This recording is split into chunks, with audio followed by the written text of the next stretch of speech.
Toledo, look at this trend line here. U.S. support for Ukraine is too much. Back when the war began, back in February of 2022, it was just 7%. Up like a rocket ship. My goodness. Up now in February of 2025 to 41%. And the clear majority of Republicans, and of course Republicans are in charge of the U.S. government now, 62% of Republicans say that the U.S. support for Ukraine is too much. What a difference from just 3 years ago. I can remember, John, all those backyards in the United States with those Ukrainian flags.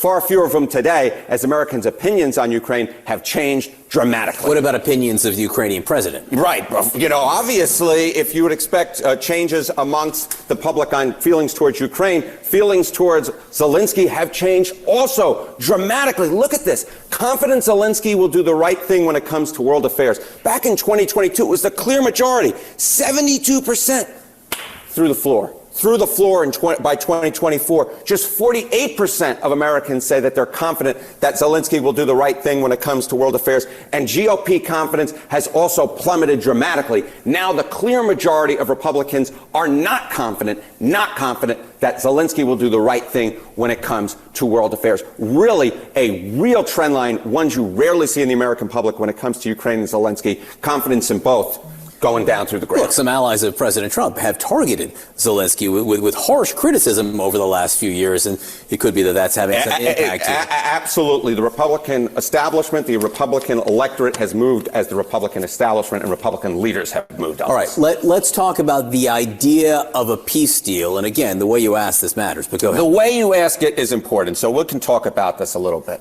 So the poll question essentially is, do you support a Russia-Ukraine negotiated peace deal? The vast majority of Americans, this is what they want. 78% say that they support this idea versus just 16% opposed. Of course, as we were talking about, does this question actually get at what's going on right now? I think you would say that it probably does not necessarily get what's going on right now. No, the question asked, do you support a Russia-Ukraine negotiated peace deal? Ukraine's not there at the negotiations in Saudi Arabia this week, so the people were not asked this. And I do think, in general, if you ask anyone in any poll, do you support peace?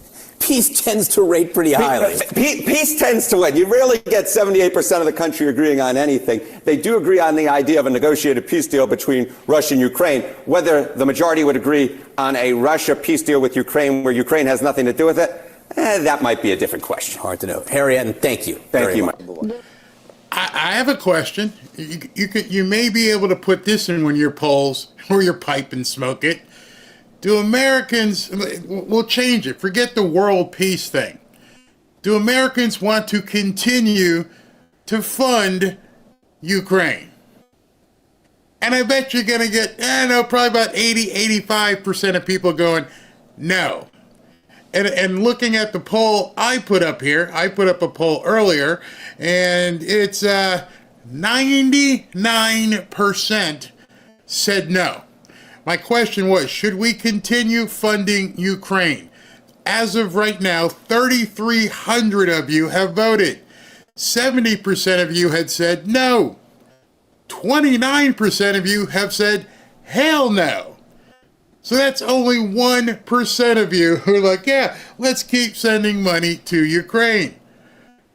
Now, I understand this is a Trump audience. It's definitely skewed, but it's showing how much people have had it. Forget the whole peace thing. Yeah, we all want peace, world peace, great. But there has to be a peace, and it doesn't matter whether Zelensky is at the table. Let me tell you why. Because if Zelensky doesn't get American money, it's over anyway. It's a forced peace. Deal with it. Get what you can. Let Trump and his guys negotiate on your behalf because you don't have a choice. So, Barry, am I having deja vu? Did you not just use that piece a couple days ago? Yeah, I used it a couple days ago because I cannot believe what has happened in less than 48 hours.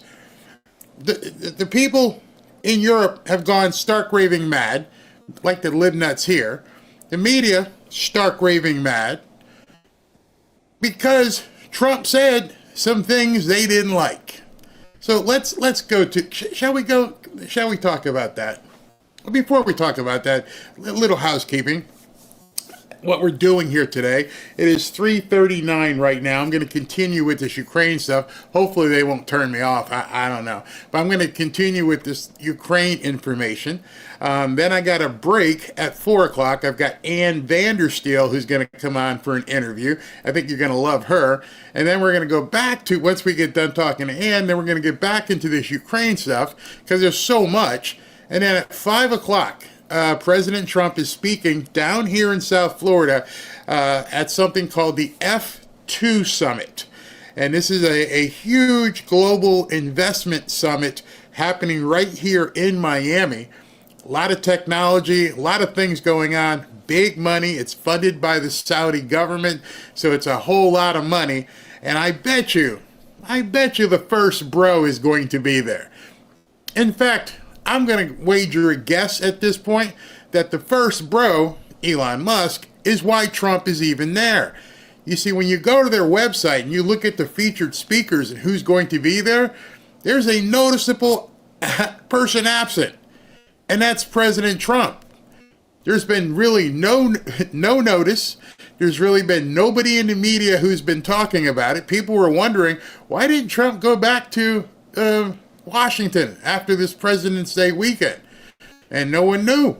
Just like he's still hanging out down here. What's he doing? Well, I venture to say that Elon said, you need to come to this conference. There's some serious jack available. Big time money.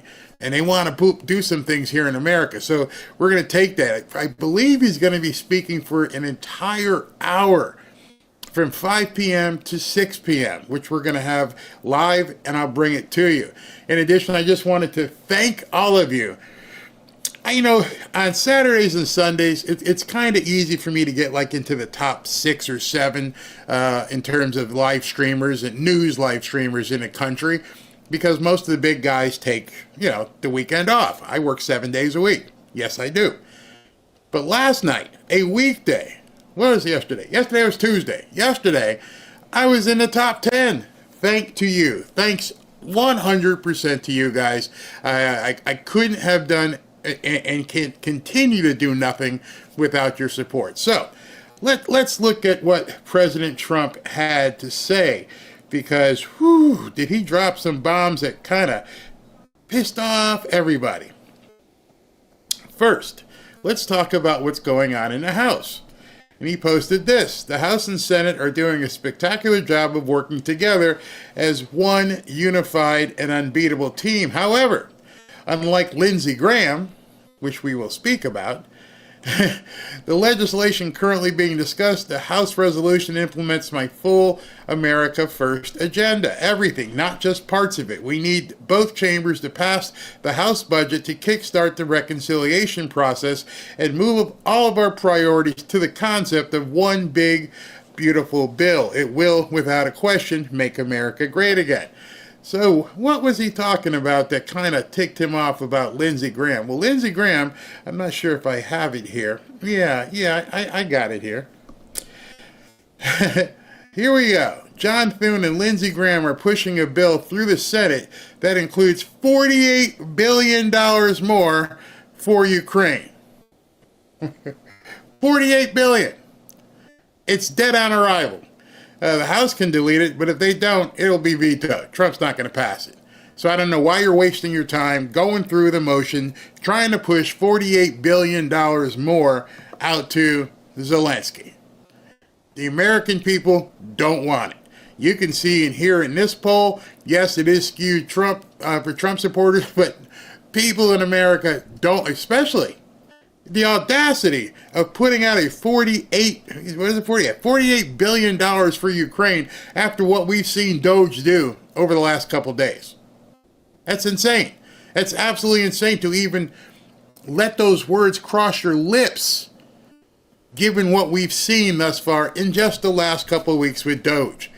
We're done. America's closed. Nope, bank is closed. We're not giving out anything. We're done. I can't even believe Lindsey Graham was that stupid. And John Thune, you better not be that stupid. Try and push $48 billion out the door to Ukraine, right in the middle of the peace process. You're going to give this little nut over in Ukraine a reason to resist because he's got more cash again. He keeps seeing you guys come. He's like a little kitten that's lost outside, and you keep pouring milk in a dish, and the cat keeps coming back and lapping it up. Stop. Be done with it. Take the cat to the Humane Society. Let it get adopted by somebody else. We're done.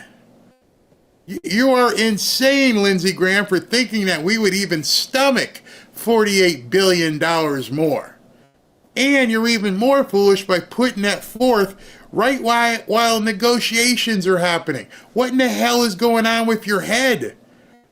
Of course he's going to look past the negotiation table and say, oh, there's $40 billion back there. All I got to do is say no, and they're going to give me $48 billion. Sometimes I just get so frustrated. It seems like these people just work against us and just continue to ignore what the people want. For what reason? How corrupt can you possibly be? And so Trump then, his next post, put this up. Whoa, that's the wrong one. Okay, let me go over here. Think of it this way. A modestly successful comedian, Vladimir Zelensky, talked the United States of America into spending $350 billion thus far to go into a war that couldn't be won, that never had to start, but a war that he, without the United States and Trump, will never be able to settle. Bingo. He can't. He can't win. There's no possible way he can win. Everybody who's talking about, we just keep Ukraine, they can win. They can't win. In fact, you have to realize, as a nuclear power, as whatever people think about Putin, he's been just, at any point he can make Ukraine disappear. He's been toying with him, like a lion with a deer. Yeah, we're going to play around right now, but eventually I'm going to get hungry. I'm going to eat you. And so all these countries, the countries that are spending money, are putting money into something that's a lost cause. It cannot be won. The United States has spent $200 billion more than Europe, and Europe's money is guaranteed, while the United States gets nothing back. Oh, did you know that? Did you know that Europe, they get all their money back? The great deal that Biden negotiated, we don't get any back. Why didn't Sleepy Joe demand equalization? And that this war is far more important to Europe than it is to us. We have a big, beautiful ocean as separation. On top of this, Zelensky admits that half of the money we sent him is missing. Sounds like a job for Doge, don't you think? What do you mean missing? What do you mean we sent you $200 billion and you can't even find it? He refuses to have elections. Did you know that? Did you know that he installed himself, as everyone keeps trying to say that Trump is a dictator, Trump's a Nazi, Trump's this, and he's authoritarian? Did you know that the guy they want to ship your money to closed elections? Nope, we're not having it. Basically, it's martial law. I am he. He's very low in the Ukrainian polls, and the only thing he was good at was playing Biden like a fiddle. A dictator without elections. Zelensky better move fast, or he's not going to have a country left. Winky, winky. The President of the United States says, you better do something. If you don't, it might all go away. I would listen to him. He's not threatening you. We're not in this fight. But if you don't have our money, there's nothing to stop that guy, a little bit, bigger country, from just coming in and doing whatever he wants. Gosh, this is crazy. In the meantime, we are successfully negotiating an end to the war with Russia, something I'll admit only Trump and the Trump administration can do. Biden never even tried. He never contacted Vladimir Putin. Not a single phone call. 4 years. Europe has failed to bring peace, and Zelensky probably wants to keep the gravy train going. I love Ukraine, but Zelensky has done a terrible job. His country is shattered, and millions have unnecessarily died. And so it continues. Wow. Wow, so the President of the United States is issuing the smackdown. The President of the United States says, listen, you little dictator wannabe. And oh, everybody over here freaked out. Oh my goodness, how could you call Zelensky? How could you possibly call him a name like that, a dictator? Well, what do you call somebody who can't find 50, 60, 70 million, who doesn't allow any elections in his country? I'm pretty sure that's what dictators do. I'm pretty sure that is dictatorial behavior defined. I got the money, you people don't, and you know what? We're not even going to hold any elections because I decree it. Let me ask you a question, Schumer and some of you people in the media. What would you do if Donald Trump said that? What words would you use to describe Donald Trump if he said, you know what, I'm declaring martial law and we're not going to have elections?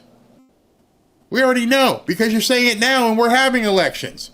We're having elections, we're free, and you're already calling him a dictator. So I know what you would say. I know specifically what you would say if next 2026 and 2028, he said, nope, it's off.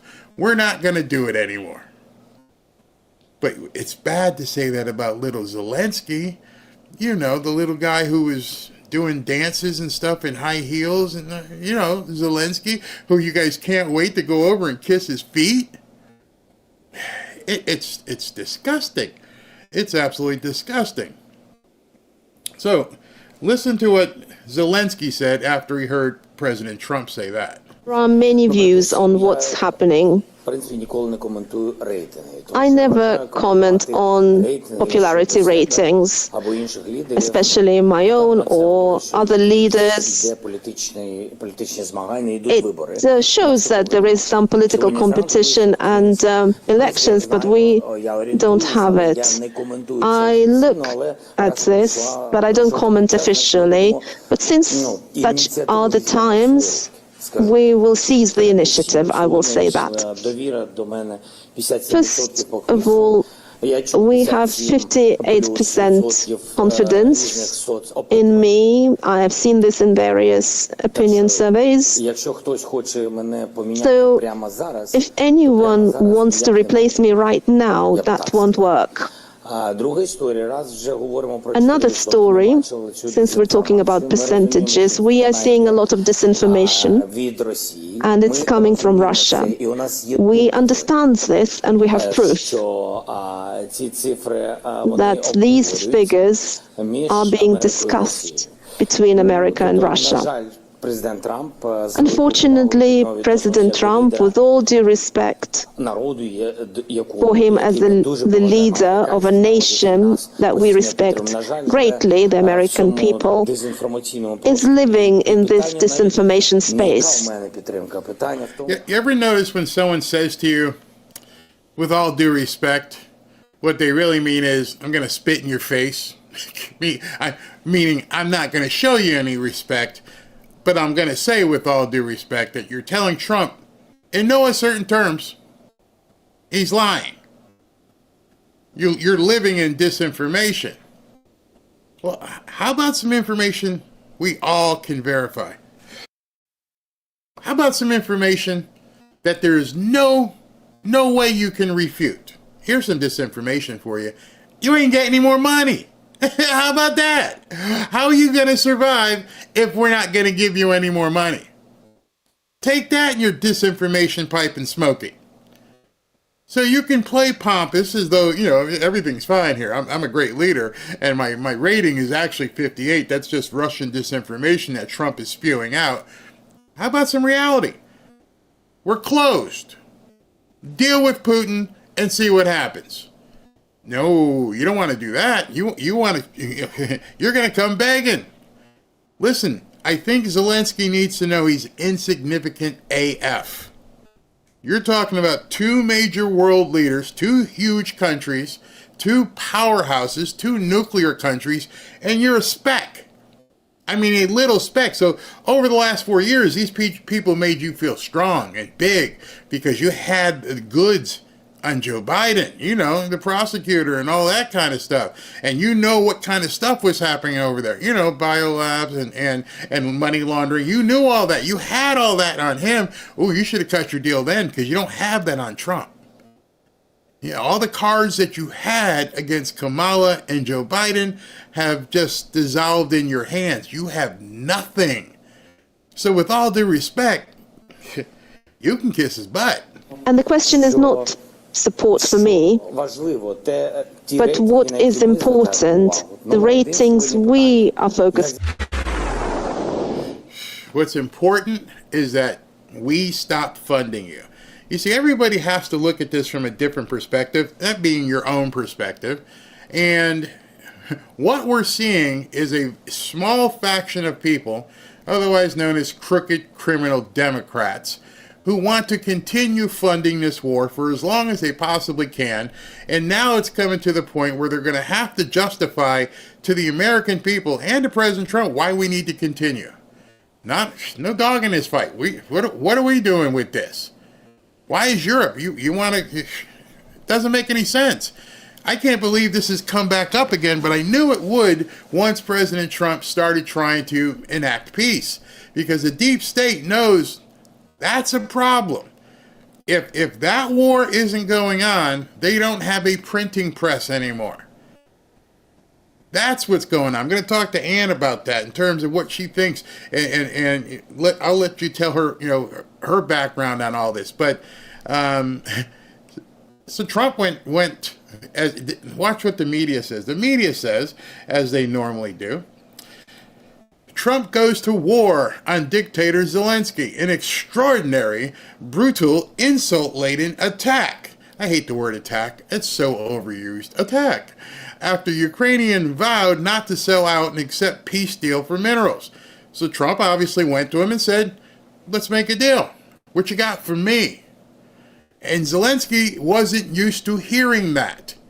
What do you mean what I have for you? Well, we want something. We need to get something back. And he wasn't prepared for that. It says, Donald Trump has launched an eviscerating attack on Zelensky, calling him the Ukraine leader a modestly successful comedian and a dictator without elections. The extraordinary outburst came after Zelensky accused the United States president of falling for fake Russian news, with Trump suggesting yesterday that Ukraine was to blame for Moscow's illegal invasion of the country 3 years ago. Zelensky also declared that his country is not for sale. Oh, really? You think the last 4 years you were for sale? You prostituted your entire country to allow the deep state to use you like a street corner you-know-what. They bent you over backwards. They threw your legs up in the air and did whatever they want. And you said, fine, I'm getting rich. Do what you need to do. I don't care if hundreds of thousands of people die. Doesn't matter. I'm loaded now. Because, you've been sending me all kinds of money, and I got the goods on Joe Biden. And now it's just like everything else that we've seen transpire over the last month. Every single pillar of the deep state is falling to the wayside. And they don't know what to do. And now they're realizing, this is about to end too? Yeah. This is just another brick in the wall that Elon and Donald Trump are swinging sledgehammers at. Like, that's done. You're not sending that money. That's done. You're not sending this money. Oh, we found this. That's not going to happen. Oh, and we're going to settle and stop this war. Everything the deep state has had their hands into and has latched onto, they're seeing it being you want to use the word attack? He's systematically attacking everything that they hold dear. And I don't mean this to sound cold, but he didn't care about Zelensky. I mean, don't want to see people die in a war, but party time is over. It's over. The music is stopping. The merry-go-round is slowing down, and it's time to end this charade. And it's going to end one way or the other. You're either going to shake hands with Vladimir Putin and sign a deal that might taste like old Brussels sprouts, and you might not like it, but nobody else is going to die. Or you can refuse to sign that deal. You can ignore President Trump and Marco Rubio's advice. You can ignore the advice from the Saudis and watch your country get taken over. It's that simple. There is no third option. You think that Germany, France, and England are going to come help you? Yeah, that's not going to happen. They can't either. You know why? Because they don't have any money either. We have been funding everything that's allowed you to have the lavish lifestyle that you're used to living. Because Joe Biden kept that gravy train going and going and going. And now you're negotiating with somebody who is a master negotiator, number one, and you're also negotiating from with the weakest hand you could possibly have. You've got the two big dogs on the block, except for the third one, China, we'll see what they want to do. But two out of the three big dogs are like, what you got? We'll stop punching you, but you better acquiesce. And at that point, you don't have any choice whatsoever.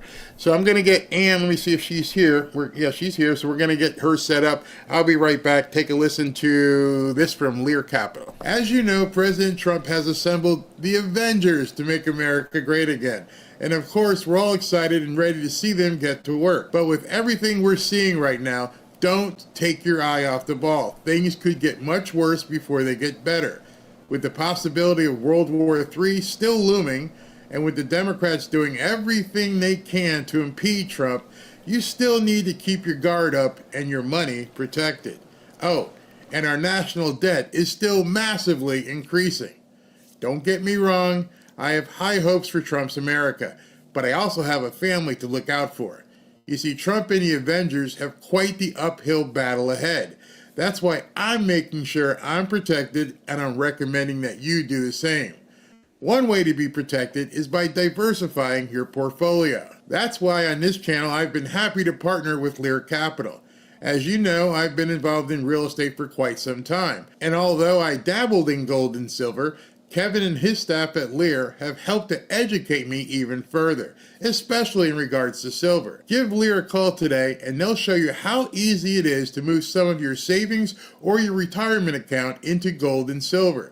Gold and silver have been proven to hold value and protect wealth for the long term. Call Lear today at 800-601-5430 or go to learberry.com to get your free gold and silver wealth protection guides. There's no obligation, just free information. Many of you have seen my interviews with Lear founder Kevin Demerit, and I can tell you this company is solid and likes to educate their customers. Just so you know, Lear has over 27 years of experience, thousands of 5-star reviews, and over $3 billion in trusted transactions, and is the only company with a 24-hour risk-free purchase.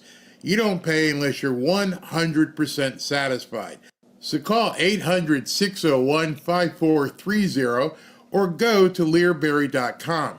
And when you call, don't forget to ask how you can get up to $15,000 in bonus gold or silver with a qualifying purchase. So if you'd like to take advantage of this opportunity, please call my friends at Lear Capital at 800-601-5430 and tell them Barry sent you. All right, everybody, I've got Ann Vandersteel, who I'm going to bring on for an interview. If you don't know who Ann is, I urge you to follow her on X, just like her name is spelled, Ann Vandersteel, at Ann Vandersteel. She's an informational war correspondent, Operation Burning Edge. She had a podcast as well, and she won't remember me, but we met 4 years ago. There's this club down here in South Florida. It's called Club 47. Obviously, Club 47, that's Trump. And she and Brandon Straka, I believe, were at that meeting. Ann, can you hear me? I can hear you, Barry. 5-5, loud and clear. Good to be with you. Good. Yes, I remember Club 47. Brandon Strzok, and I think we also had, was that the Mike Lindell or the Kerry Lake? Yeah, it was. Evening. I think it was Mike Lindell. and Yep. it Okay. was Yep. it was mobbed. Yeah. Yeah, it was. It was mobbed. I was sitting with Liz Harrington. She was President Trump's press secretary at the time. She and I had dinner, and then I went with her. And I remember Mike kept looking at me because he was forgetting people's names, and I was sort of filling in sentences for him. It was like a ham and egg show. Doesn't that seem like it was forever ago with what's happening these days and how fast everything is happening? It's just amazing. Yeah, 30 days into the Trump presidency, not even 30 days yet, just under 30 days into his presidency, and it feels like we're already 30 years. I mean, just the amount of stuff that's happening, it is a firestorm, but it's great. These are good things. We still have a lot more work to do. I mean, people think we're doing a lot, but we have so much to do, and we just got to keep our feet on the gas and go. I tell everybody that all the time. I'm like, you still have to. I almost want to mobilize as if the election never happened. I mean, because there is so much work to do. And then so after everything we've been seeing in the last couple of weeks with Doge, and I had some things I was going to talk to you about, and then it blew up about Ukraine and this peace deal. What is this dust up all about? I mean, is it about money? Is it about the deep state? Why do you think Zelensky is fighting back so hard against, achieving peace with Putin in a reasonable way?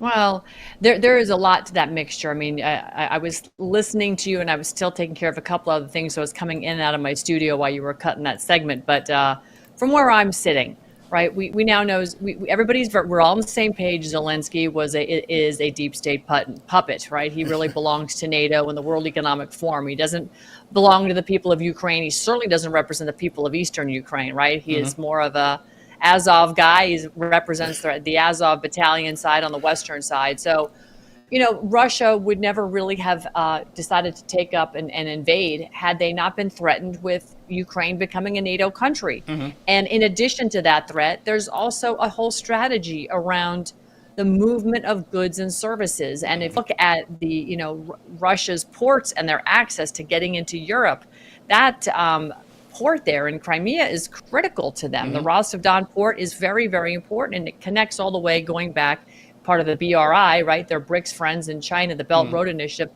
All of this is critical to move goods and services around for trade.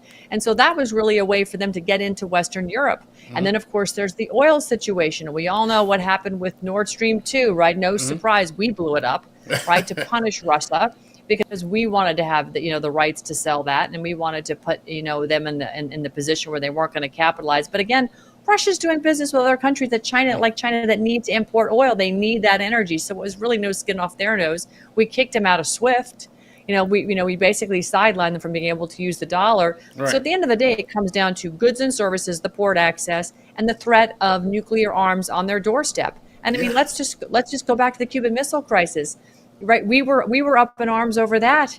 So if the shoe is on the other foot, Barry, I don't blame Russia for getting upset about it. And I certainly don't blame them when the people of Eastern Ukraine, which are really more Russian than they are Western Ukraine, their people were feeling threatened, and they were under attack, and they were asking for help. So what was Russia to do at this point? And I do think that Russia and Putin, I should say specifically, during the Biden regime was really the only adult left standing in the room at this point. Now the two adults are meeting at the big table in Riyadh.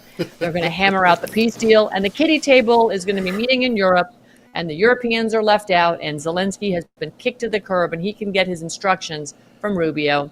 I agree. And what's he going to do about money? I mean, because I think, obviously, I can't say obviously, I can't prove anything, but it's been a money laundering kettle over there. Everybody's been dipping. Yeah, bioweapons. They've all been dipping their hands in it.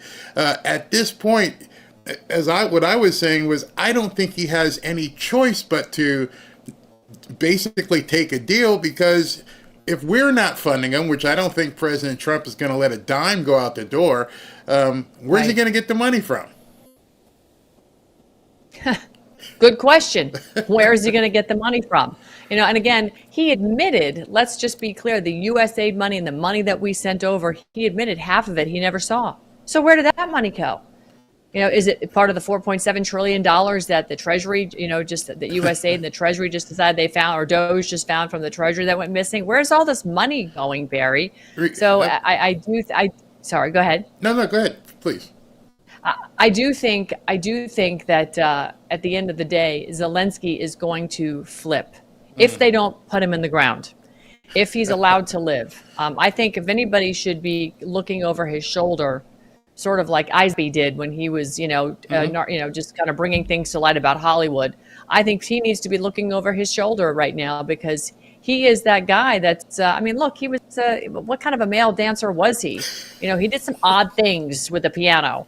And he did some odd things in high heels. I mean, the guy is an odd duck. All right, let's be honest here. He was an actor before he became the president of a country. Well, and Ukraine really was never even truly a country. Let's start there. There was never any defined borders. It was part of the Soviet Union breakup. And it's a country, Ukraine is meaning a country without borders. So, there's just a lot to unpack in this whole story. But if I'm Zelensky, I am going to start looking over my shoulders because, he is the kind of guy that has a lot of loose ends and could have a lot to say. And he doesn't strike me as the kind of guy that just wants to slither away at this point, considering he's now opening up that he doesn't know where half the money is. Right. That in of itself is quite an admission for somebody who's been the puppet for NATO and for the West and for the international banking community, frankly. And you're talking about looking over your shoulder. I'm not even necessarily thinking so much Russia or us. I think that he better watch out for his own people at this point because as they're seeing what's playing out, and they can see how much he has sold them out. And at this point, I wouldn't put it past certain people to approach other certain people and say, we can cut you a better deal to help run this country than this. Because if that number is correct, and there's no way for us to verify it, they're saying that his approval rating is like 4% in the country. If it truly is 4%, you better watch your back for sure, because there are going to be people who are saying we can cut a better deal, and it almost becomes like a mob movie at that point because other people are looking with it, we can cut a deal. We don't need you anymore.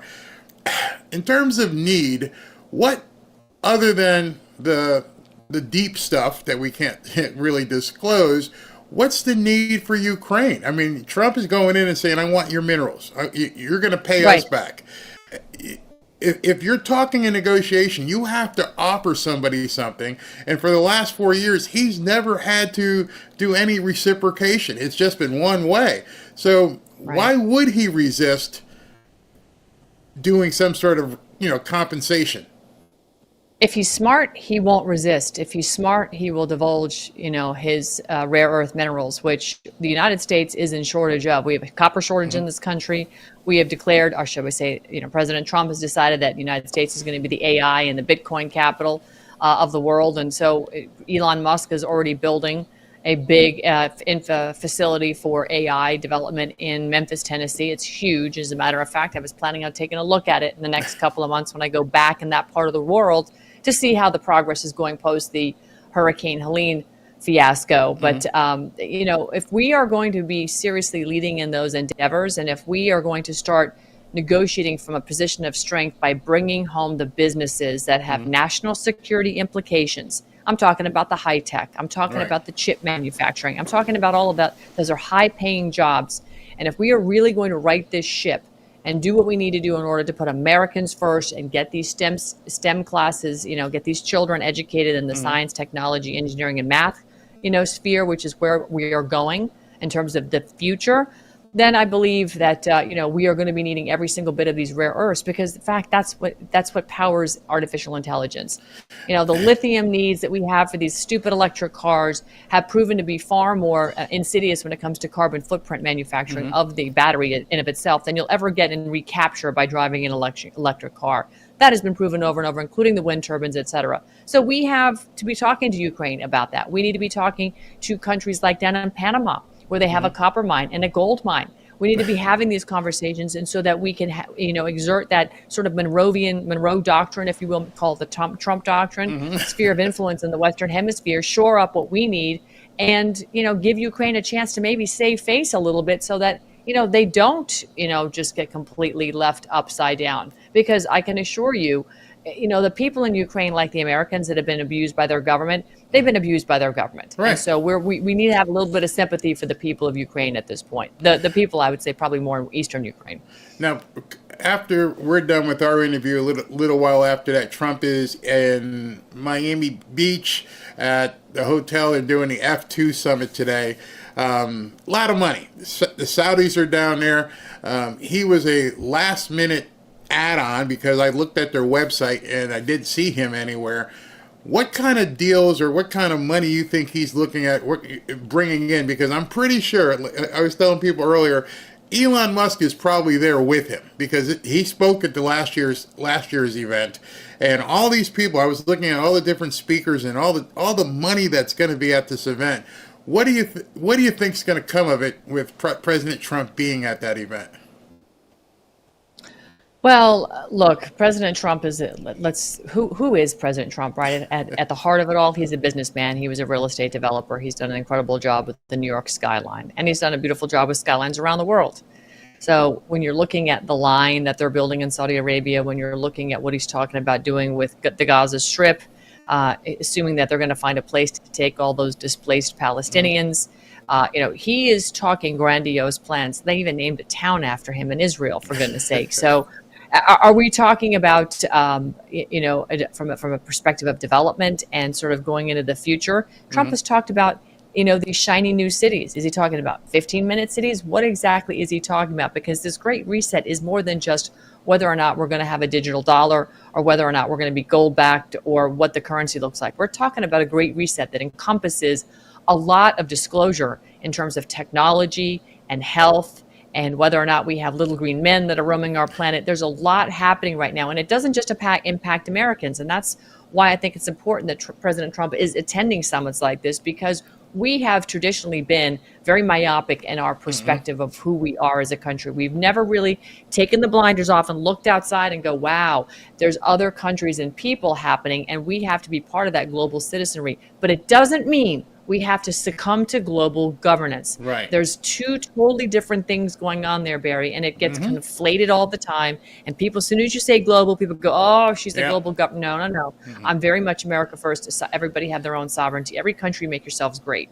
Okay. But I think it's important that President Trump circulate because the world has been progressing.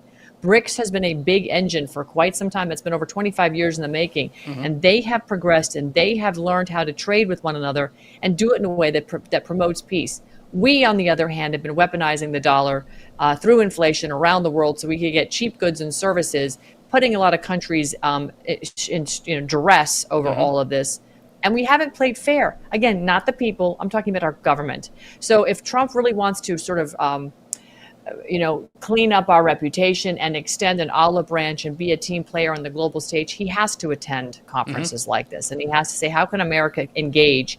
And by us engaging, also contribute in terms of job creation overseas so that we can also bring that money home and also, increase the revenue in our country. And it's going to include external revenue service, i.e. tariffs, while we phase out this income tax, which is very obvious. It's going to go bye-bye, right?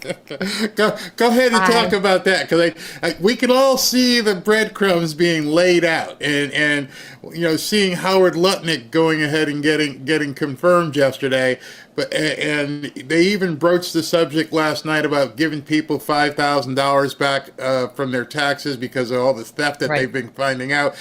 It's obvious that that's the plan that they're trying to soft disclose. What's the likelihood we could get away from an IRS or an income tax, or at least a reduced income tax, or maybe go? I mean, you live in Florida, right? Aren't you right here? I am. All right. So you and I both know what it's like not to have an income tax in terms of in Florida. We have a sales tax and we have property tax. Right. What's the likelihood of us going to like a sales tax or a limited income tax? I think it's very, very high. I absolutely think it's very, very high. First of all, it's unconstitutional. Let's start there. You know, the fact that these men got together in the middle of the night and just passed this stuff when Yeah. they didn't even have a quorum is a problem. Number two, Title 26, which represents the IRS code, was never enacted into positive law.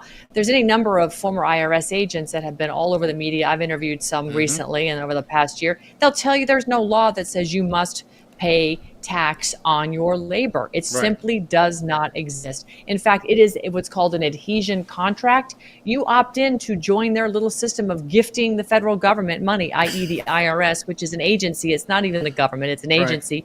And they send that money out of the country. It doesn't even stay here to go to our roads or to our veterans or to you in any way, shape, or form. You are gifting it. So I really believe President Trump is all about, you know, increasing our take-home money, because when you and I have more money in our pockets, Barry, what do we do? You spend it. We spend it. We are a consumer economy. I mean, it's going to take a long time for Americans to kind of get back into really being a savings economy. But just think, if all of a sudden you got 20 to 30% more money coming in your paycheck every day, what could you do? You could get out from underneath a lot of debt, and you could, you know, buy more stuff if that's in fact what you wanted to do. Or better yet, how about save for your future instead of just buying another useless tchotchke that you don't need?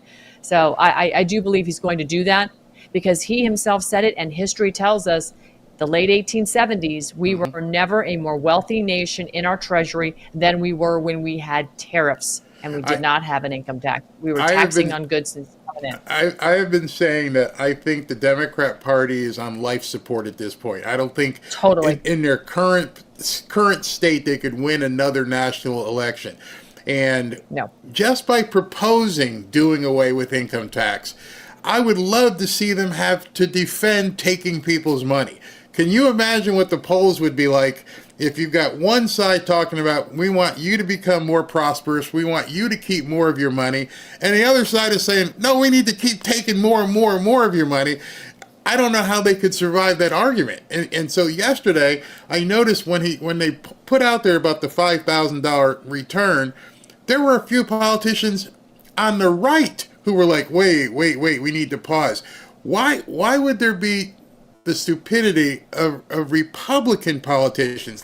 Let the enemy kill themselves. Why would you step in and I forget who it was. Might have been Cornyn, big name too, said we need to wait and balance our budget first before we give people money. What's wrong with this Republican Party? Are they? Sounds like something Lindsey Graham would say, but anyway, it probably was John Cornyn. It probably was. I keep saying they don't know how to win. They've been losers for so long. It just seems like they don't know how to win. Why do you think that is? You know, again, these people have been owned by special interests for a long time, Barry. They've never worked for us. None of the people sitting on Capitol Hill right now have worked for us. And that's the big difference. They are beholden to AIPAC or to this PAC or to this big corporation, whether it's Pfizer or whomever. They work for those entities that control the agencies that are supposed to be regulating those entities. It is a cesspool and a circle jerk of just taking care of their own fiefdom. And you and I are sitting on the outside in the cheap seats funding this, by the way, funding this, you know what, show. And we're going, wait a minute. Who are these people? They're not working for us. It is so clear. So the fact that you would have a senator so out of touch, I don't even care who that is, right or left, so out of touch that they wouldn't want to put more money in the pockets of their constituents, which would only bolster their reelection chances, which frankly we should have term limits at this point. But they're that stupid, they're that brainwashed. And you know what? I guarantee you, if I walked on Capitol Hill and went door to door, right, from each house representative to the next, office to office, I bet you probably 60 to 70% don't know that Title 26 was never enacted into positive law. They really believe there's a law that says you have to pay tax. I believe it. I'm convinced of that. So what happens this April 15th? Is it, and certain people have seen what it's been so public with everything Doge is disclosing now that their only defense are like, well, he needs to prove it. It's not really true. He's making it up. I heard Jonah Goldberg said that today. Jonas Goldberg said he's just making stuff up. I'm thinking that a lot of people, if they have the opportunity, are going to pump the brakes on April 15th, maybe file an extension, because I'm wondering what a Trump IRS will do with enforcement. You willing to wait what a Trump IRS will do with tax enforcement if people are late paying taxes because they're not really sure. What you want to wager a guess whether Trump will sick the dogs on people? No. Yeah. I don't think he's going to stick dogs on anybody because he knows it's completely unconstitutional. He Right. knows it's a fraud that has been perpetrated, just like all of these agencies are frauds perpetrated on the American people. It's very obvious. Anybody now that understands the corporation of the United States, look, just to touch on this IRS thing, we were talking to our kids, and I was like, do not, since you've already put in your, W-2 with your companies that you work for, just file an extension because Trump will most likely, dissolve this. Something is going to be dramatically different. It's not going to be what we see it is as it is in the past. Right. So do not send anybody any money at all. Don't do it. And just wait. Just wait to see what happens. But if you go back and you look at our country, which is really a company, right? This is why you have an executive order president, Right. because when you're the president of a corporation, you can just do what you want to do. You know what I mean? Unless, of course, you're hurting people, Right. you can do what you want to do. Executive order this, that, and the other thing. You don't need anybody else to sort it out. In 1868, when we went from being American nationals from Virginia or New York or Tennessee or Florida, wherever, electing our public servants, when the 14th Amendment was unconstitutionally ratified with 41% of the states saying no thank you, and 2 of them hell no thank you, when that was shoved down our throats and they made us U.S. citizens, that's when we went from being Americans electing our public servants to 14th Amendment U.S. citizens in a centralized nation state voting in our debt slave masters. And from then on out, we had the Bar Association created. We incorporated the United States in 1871, an agency government, the Social Security Administration and the Act getting a Social Security number, which is, again, another adhesion contract to create a U.S. citizen so that they would be, thinking that it's a privilege, it's not a right. Well, our rights come from God, not from the government. Privileges come. If you Yes. want to get welfare, that's a U.S. citizen privilege. You got to pay into that system, though. It doesn't just show up unless, of course, you are an illegal, and then you get it for free. So, you know what I mean? It's just the whole thing is just so corrupt. So last night, what happened last night? Because I saw some pictures and I saw some video. Were you there? No, I wasn't there last night. I was there Thursday night. I was at Mar-a-Lago Thursday night, but man, was that great. General Flynn got his attaboys from President Trump saying, I've been offering him 10 different jobs, and he said no, so I guess he's doing all right. And you know what? General Flynn is doing great. I'm seeing Mike Tyson, Russell Brand, General Flynn, Roseanne Barr. And I'm like, he just had a party, I guess a watch party or whatever. So with Michael Flynn, General Michael Flynn, he's been offered positions in the administration, has refused them all. Why do you think that is? I mean, he obviously could be an asset. I believe he can get a lot more done on the outside than he can on the inside. I believe that his hand has been all over the transition teams, facilitating, coaching and what have you. Because these people go sit in front of Congress, they sit in front of the Senate, and you watch this stuff, and they're so obnoxious for the most part. So he's been a great, I think, a coach, somebody who's been through the washing machine meat grinder on a number of occasions. We've watched Mike Flynn. I sat in the courtroom when Judge Sullivan went crazy on him that day and called him a traitor. It was so disgusting. He knows how people get set up. He has experienced, been seen, and done it all. I think his hands behind the transition team has been incredibly helpful to getting everybody approved without any hiccups. Kash Patel is coming up this week, I think tomorrow on Thursday. So I believe that I believe that he's going to do what he needs to do. His 501c3 America's Future, which is what the event was for last night, a fundraiser, has been incredibly active in providing amicus briefs on a number of lawsuits, which every single one of them got to the Supreme Court and then won. So he's got a good track record of being on the right side of history, constitutionally speaking. And I believe that is what he's helping do, because he understands that agency government is completely corrupt and unconstitutional. And more importantly to all of this, the hidden hand behind all of it has been our intelligence community, which is completely and utterly has contempt for the Constitution. And so General Michael Flynn, hero to me, I call him the world's general, I believe is going to help literally deep six those bodies that are buried.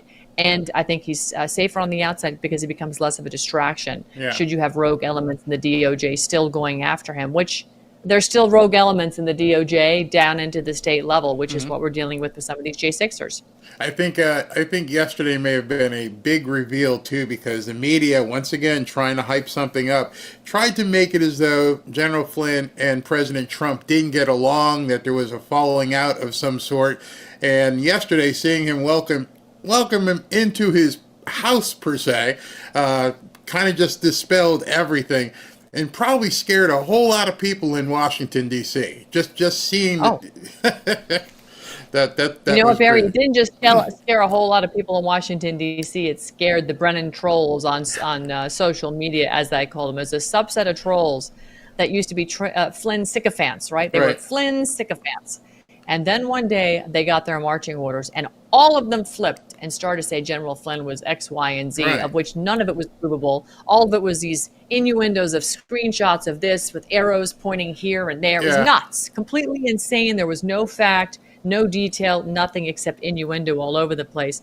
And of course, anybody who was friends with General Flynn, as am I, and a staunch supporter and defender when he's under attack, they attacked all of us too. And they look foolish today. I mean, honestly, we're all sort of, taking our victory lap and laughing because they look ridiculous. And sadly to say, it didn't have to be this way. If you don't like somebody, that's fine. Don't like them. Yeah. But don't lie to the people that are supposedly believing you as a source of news. You've now just exposed yourself to be a fraud. So again, the pie, the pie gets a little bit smaller when it comes to news you can use out here on social media. It seems like they have no problem exposing themselves as frauds. It's part of the job description at this point. Watching Margaret Brennan and some of these people in the media just say the most insane things. And the problem with them is that they weren't prepared for for Elon Musk to let us all talk. I mean, my wife got booted off of X or Twitter back when it was then. I don't know how much they suppressed you. I was suppressed. I had to actually go in and delete a whole bunch of things I had said for Trump in order to even keep my account back then. So right now, they're shaking in their boots because we are able to talk, we're able to discuss, we're able to push things out and make sure the message is there. So you mentioned you have a show. How do people get to see your show? Oh, thank you for offering. I show it on X, on Rumble, on CloudHub, on Getter, on Facebook. It's on a couple of different other channels as well. But and I will a lot of times put it up on my Substack. But if you just go to my X account at Ann Vandersteel on X or on Rumble, you can follow me on Steel News at Rumble or Ann Vandersteel on Rumble. I have a couple of Rumble accounts as well. So I'm pretty, you can find me just about anywhere. And Twitch, I forgot that one. Wow, you're on Twitch too. Well, undoubtedly you're about to get an influx of followers, so look out for them. The audience who listens to my stuff is very, very avid. They like following people. I must add, just because, I don't know if you want me to say it, but I've read a couple of things. Ann is an avid Christian woman because most of the people here are Christian as well, and so they look to see what people are like, and I feel proud saying that. I'm not saying that to say anything other than she's just like you. So Ann, thank you very much. I hope you have success with your shows and continue with everything you're doing. And if there's anything you need me to push out, any kind of video, anytime you want to come back, you want to get Michael Flynn to come on, he can come on with you. Wink, wink, wink. Awesome. I'll pass it on. He's he's very generous. He goes on a lot of podcasts because he feels it's very important that we get the information out. And that's what General Flynn is all about. He is not, he's not a guy that just has to sit on Hannity all day long. In fact, isn't Hannity kind of passe? We are the news now, so that's where he sees it. And he's been a big advocate for the digital soldiers. So we just love General Flynn. Ashley, you heard that. All right, Ann, thank you very much for your time. Thank you, Barry. I appreciate having me on. Thank you so much. God bless you. Talk to you soon. God bless you. All right, everybody, that's Ann Vandersteel. Let me put up her X account again so you guys can see it. There it is, Ann Vandersteel. Just like it's, I'll leave it up so you guys can spell it, because Ann, Vandersteel, Ann Vandersteel, and it's at Ann Vandersteel. And please go ahead and follow her. Hope you guys enjoyed that as much as I do. I love talking to people who know what the heck they're talking about. That's what's most important sometimes when you have somebody on a show and you're talking to them, and you want to make sure that they can bring some value to the people that are listening. And I'm sure you guys all heard firsthand that she does know exactly what she's talking about. I'm just looking over here on something, and I hope you understood that. So, just to get back on track, it is 4:35 here. 4:35. President Trump is due to talk at 5 p.m. I'm going to keep an eye on that. Make sure he doesn't jump up early or anything.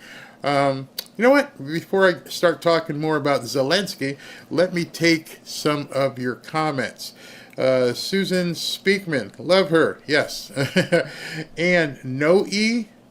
What do you mean no E? I'm pretty sure it's an E. Yeah. Yeah, it's Ann. Oh, no A. Yeah, I got you. No A, N, N, E. Got you. Understood now. Understood. My fault. Yeah, Ann with no E. Great interview. Thank you, Kim, very much. Thanks for the link. Followed. Yep, follow her. She's got some good stuff that she puts out there. Larry, glad you enjoyed that. We shouldn't even have to pay property tax on what we own. I completely agree. Completely agree. Janet, I'm glad you enjoyed that as well.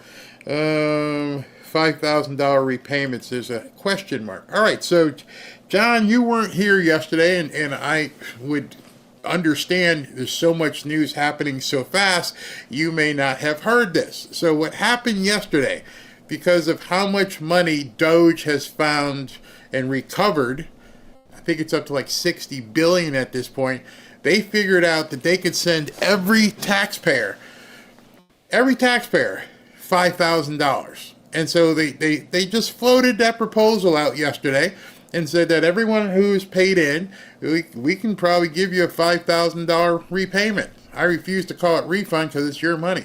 A $5,000 repayment. Imagine that. And that got floated out yesterday, and like I was talking with Ann, a few people complained, oh, we can't give them that $5,000. Who are you to tell us we can't have our money? They're like, we need to put it into the general fund or whatever. Yeah, I got your general fund. You got your general fund. U.S. Patriot, thank you very much. So that's what that was. Another plane crash in Arizona. Now, I want to address this. People are freaking out about the plane crashes.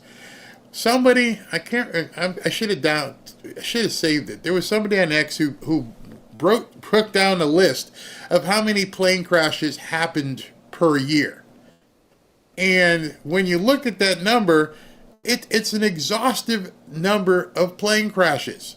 I mean, there's something in the amount of like 40 plane crashes. Let me just make sure of this. Do the math here. It was like I'm seeing 1,000 to 1,200 plane crashes a year. So you could divide that and come out. Anyways, a lot of plane crashes. You can do the math. The reason why it seems so bad right now is because every time there's a plane crash, it makes big news. When we've been having plane crashes forever. So now the focus is on it because the left is trying to use it as a cudgel against Trump. When, if you look at how many plane crashes happened while Biden was president, yeah, you'd be really surprised. Oh, and by the way, you can use Grok to tell you that information. How many plane crashes were there from 2021 to 2024 or something like that? Why wouldn't that go on the deficit? Just asking, but 5,000 would be nice. That's what the politician was saying. Politician was like, put it back into the coffers. Well, the problem with that is that that's your money. You can't have a politician looking to just allocate your funds however they want. You didn't give them permission to do that. You gave them permission to do that to pay taxes. You didn't sign anything that said, hey, listen, if it's too much, you can keep it. Unless you did. I mean, you tell me. Or how about this? How about they send you a $5,000 check and you say, you know what? I'm doing okay. You can have it back and use it however you want. You're free to do that. That changes things. That changes things when people go, wait a minute. So because you know, that check comes back. You go to the mailbox and there's a check for $5,000 here.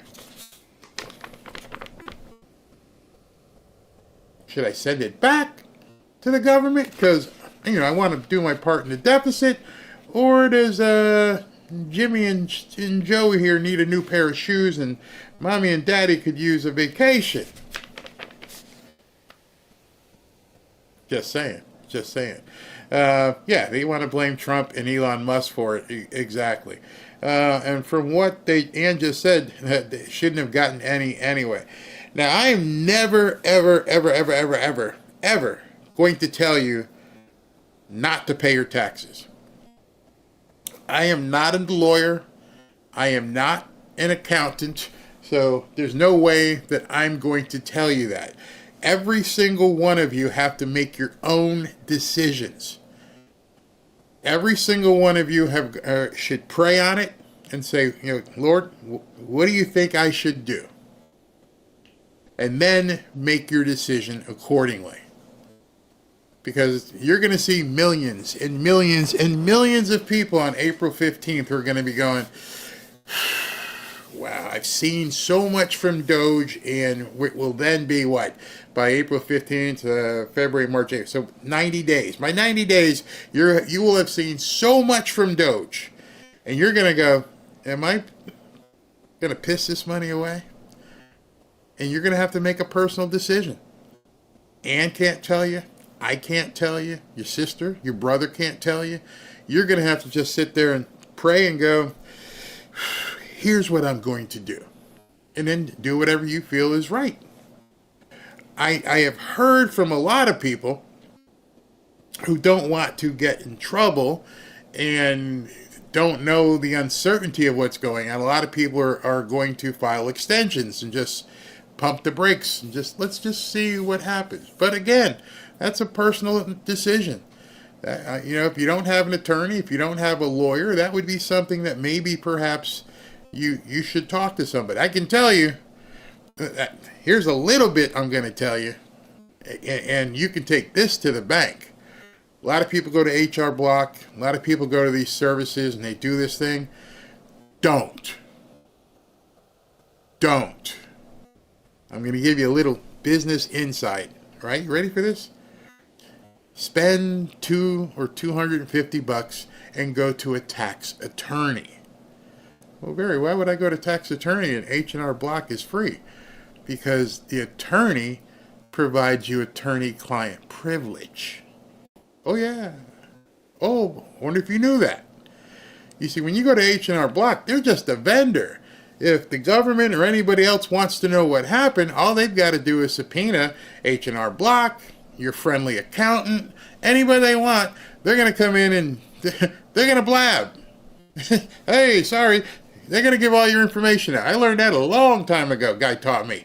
And I was like, that's absolutely freaking brilliant. Really? He's like, go to a tax attorney. Once you give the attorney the money, you are now the attorney's client. And as the client, you are enabled, and the two of you have attorney-client privilege. You can thank me for that one later. It was free. It was completely free. Tax attorney, the best $250 you'll ever spend. Do that. It's true. Barry's right. Because they go knocking on your attorney's door, and the attorney's like, I can't help you. I can't tell you what Barry and I are doing. No, can't do it. They go to H&R Block, and they're going to blah, blah, blah, blah, blah, blah. They're going to tell you, hey, here's the documents. Here's where the money is. Oh, here's where he said. They'll tell everything. So just let me just tell you that. You can take it to an accountant, but an accountant does not have attorney-client privilege. What are you going to pay, Barry? Extension. I'll say it now. Extension. I'm not. Say here. My accountant charged me $250. Well, you know what? But you're just so you know, a tax attorney can do you basically the same thing. Might cost you a little more, but yeah, you can do that. Can I tell your husband to delay taxes? No. I am not going to tell anybody what to do. Again, I am not a lawyer, and I am not an attorney, and I'm well, that's the same thing. I'm not an accountant, so I would never do that. So we're 15 minutes away from Trump talking. Let's see everything. Oh, I know what I can say right now, because I don't want to get into too much. I'm going to try not to cry when I read this.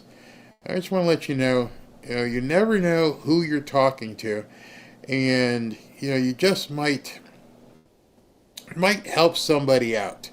And all of you who watch, you never know the person that you're chatting with, what their life is like and what's going on. I got an email last night, and I usually read them late after the show when I'm working on the next show or anything else. I don't want to say the person's last name because they asked me, they said, could you give a shout out? And I said, yeah, I'll give a shout out, but I don't like giving names. But I got this email from a woman named Lauren, and she says, hi, Mr. Cunningham, Barry. My name is Lauren, and I'm reaching out with a heartfelt request in memory of my father, Scott, of Lexington, North Carolina. He was a previous hoodie winner. Wow. From your drawings you hold on YouTube. This past December, my dad won, and I can't even begin to tell you how much that meant to him. He was a devoted fan. He never missed an episode. He even rewatched old shows and raved about you to anyone who would listen.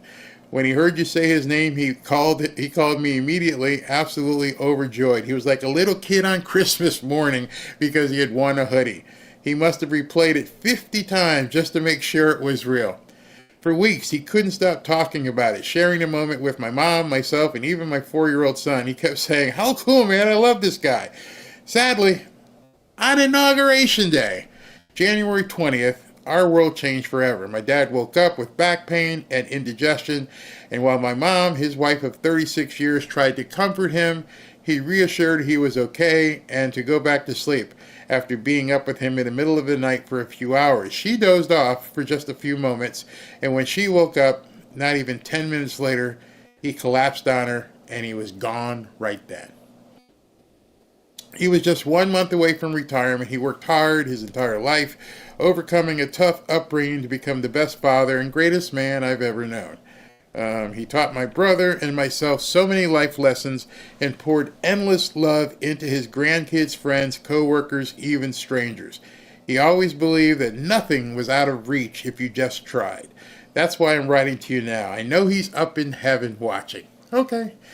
And he's still your biggest fan. It would mean the world to my family, especially my mom, if you could give him a shout out in his memory. One last mark on his earth for a man who meant so much to so many people.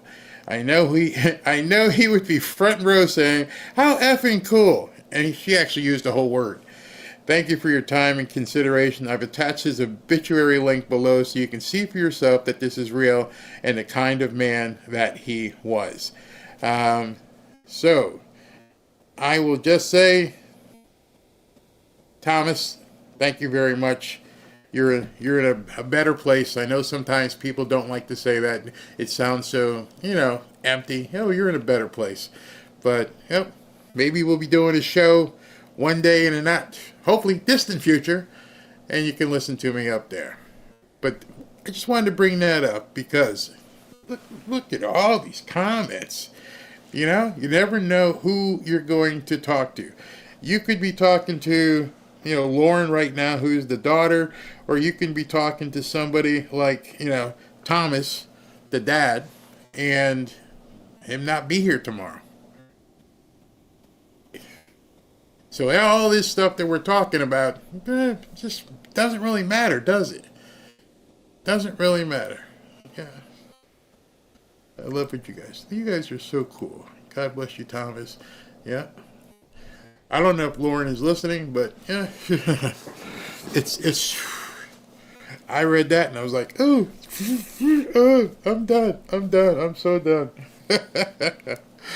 All right, everybody, we're about 10 minutes away from the speech. I'm going to get everything set up. Going to play a little spot here. Stay with me. By the time, I won't be gone for 10 minutes, but no, this is like 40 seconds.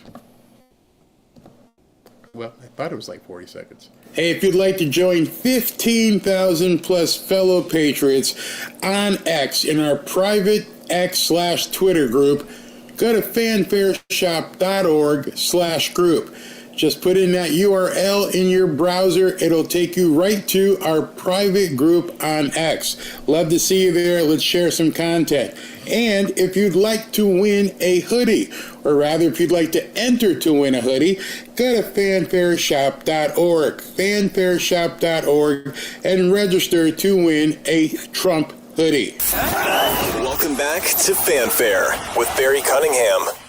All right. So let me see if Mr. Trump President Trump has posted, anything else. Oh, yeah.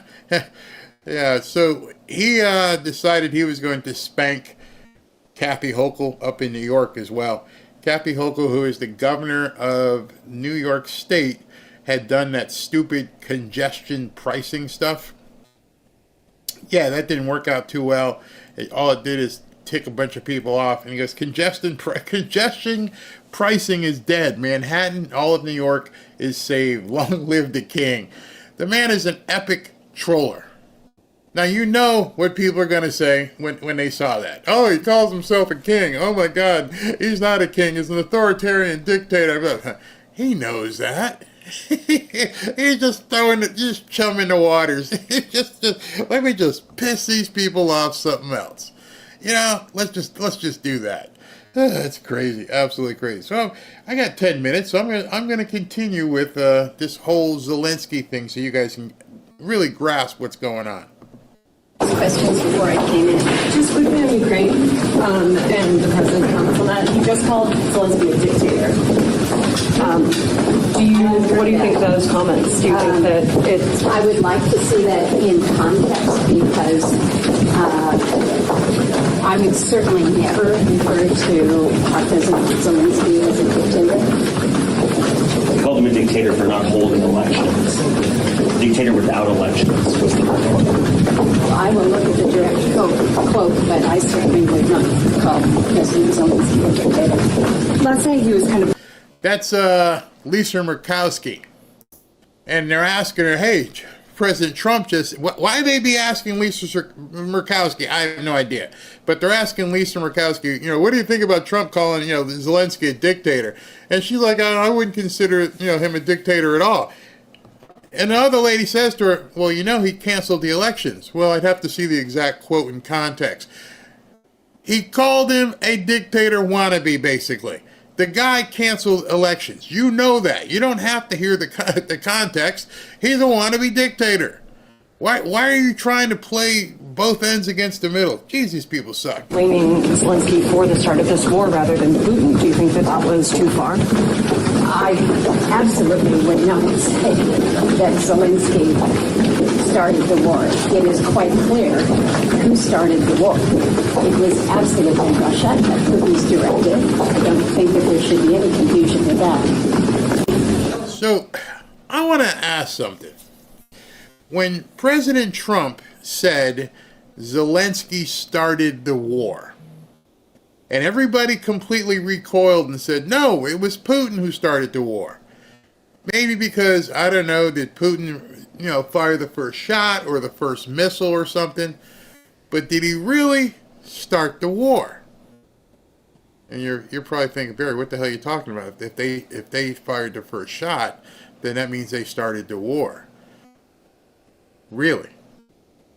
What if I did some things to you? What if I decided I was going to do something to harm you, and then you retaliated, and people didn't understand that, I didn't fire a shot, but, I got you fired.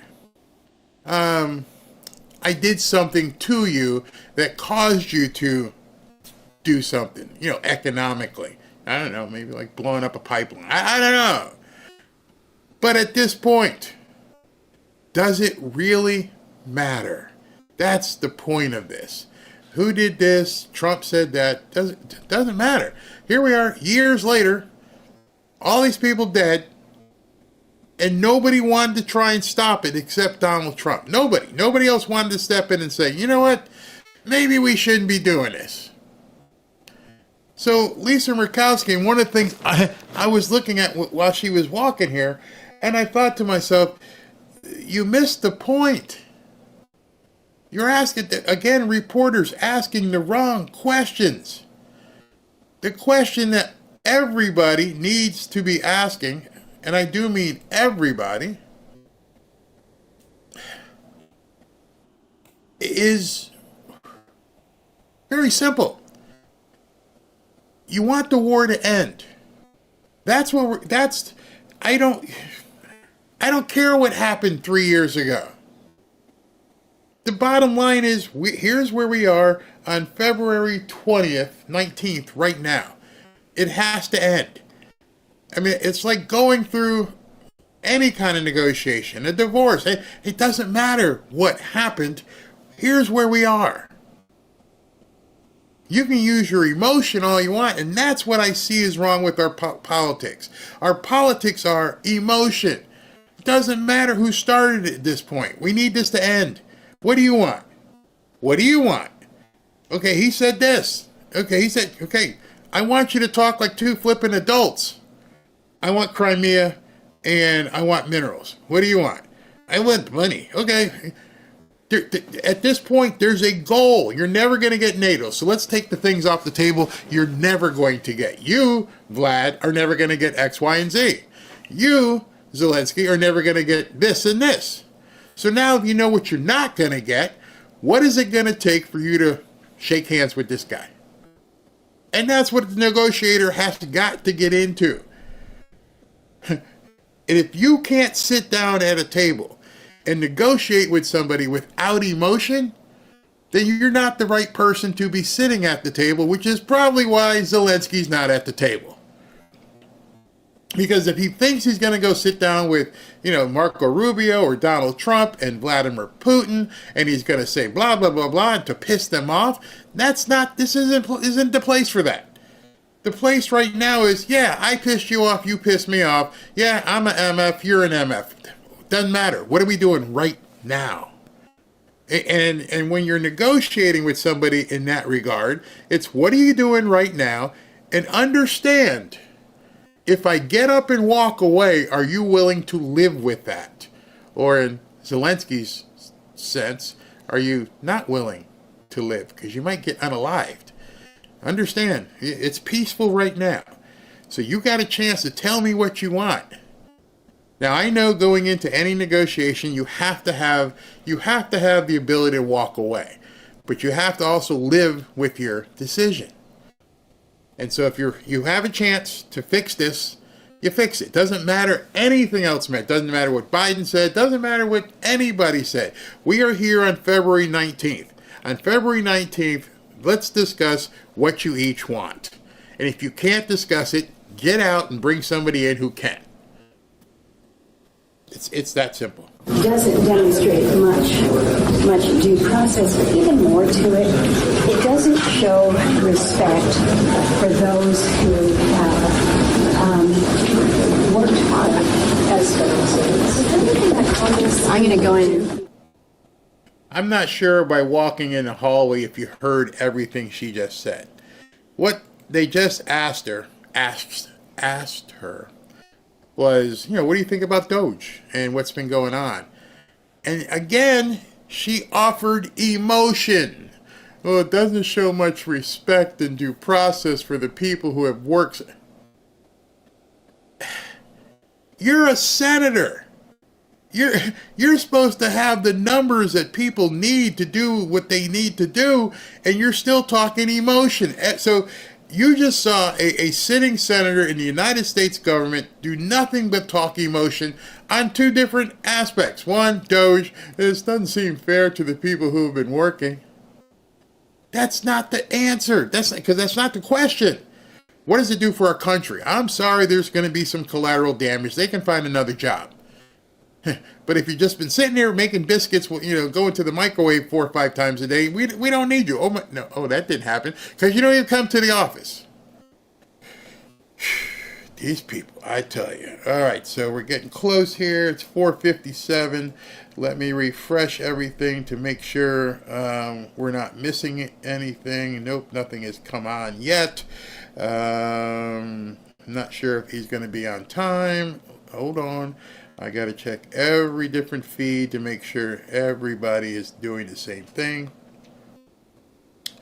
Nope. Okay, so as of right now, yeah, we're all good. We're all good.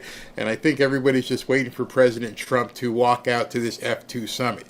So before we get to this F2 summit, we'll come back to Zelensky afterwards. Two things. One, we need to talk about tonight. Tonight at 8 o'clock, I'm going to be covering the second half of the Hannity interview with Elon Musk and Donald Trump. So this piece, it's only 58 seconds, is with Elon Musk at last year's F2 event. And listen, this is going to scare the hell out of you. Well, actually, it's going to scare the hell out of some of you. Hold on to your britches. Okay. This is the guy now working hand in hand with your president. All right? All right. Every country will have AIs or multiple AIs. So, and there will be a lot of robots. There'll be a lot of robots. But we had way more robots than people. Yeah, let's have that conversation a second, because people are concerned about, as you said, dwindling populations. AI and robots have the potential to help support the GDP. Yes. Congratulations on Optimus 2 and soon Optimus 3. Your prediction on the number of robots by 2040, humanoid robots to be specific, what order of magnitude? By 2040? Yeah, so.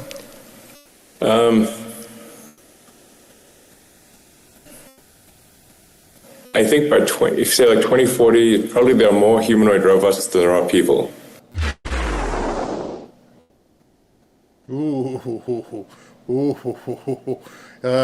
I know some of y'all heard that one. What? That's just for you challenged at math. That's 15 years. It's 2025.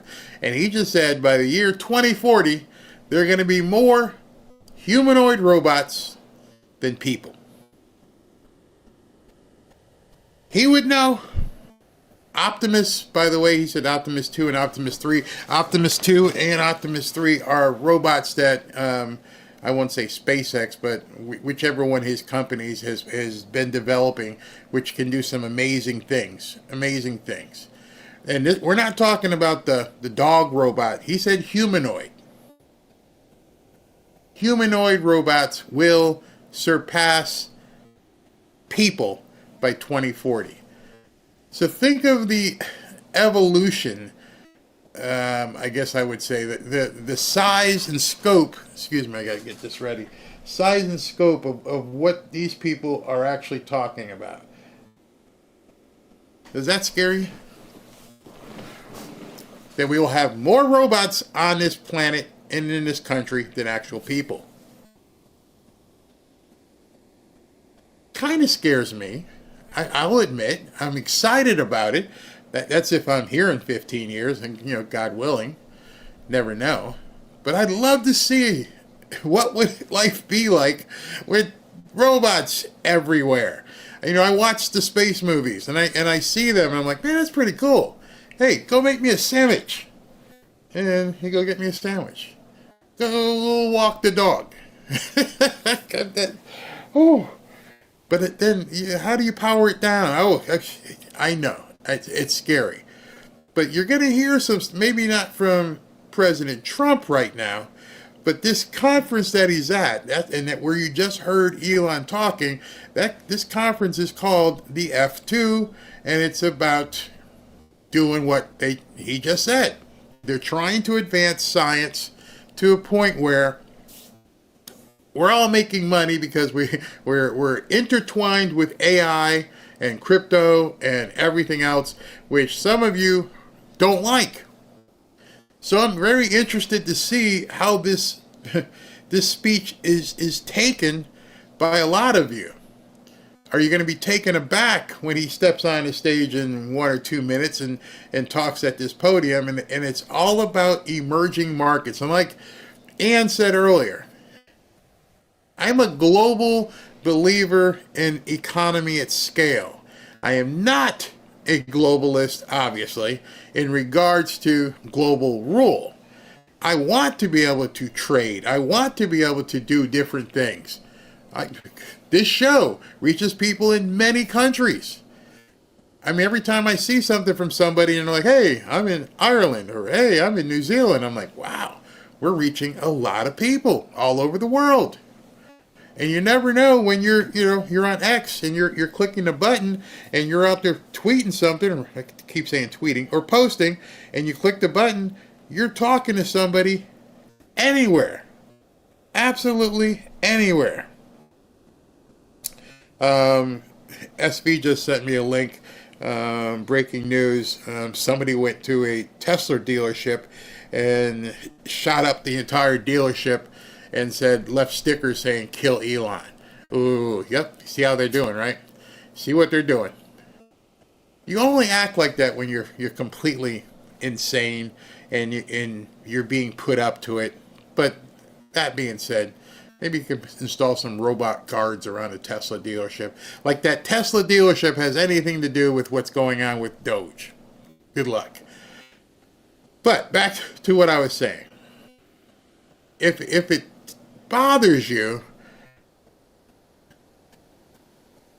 you have, how do I say this? You don't have a choice. I'm going to jump into the big end of the pool. You do not have a choice. It is coming.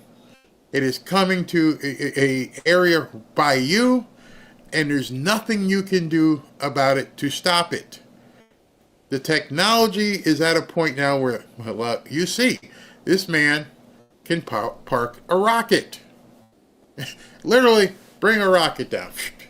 In a couple weeks, he's sending an Uber rocket to go pick up 3 people lost in the PlayStation, in the space station that Joe Biden just left them up there.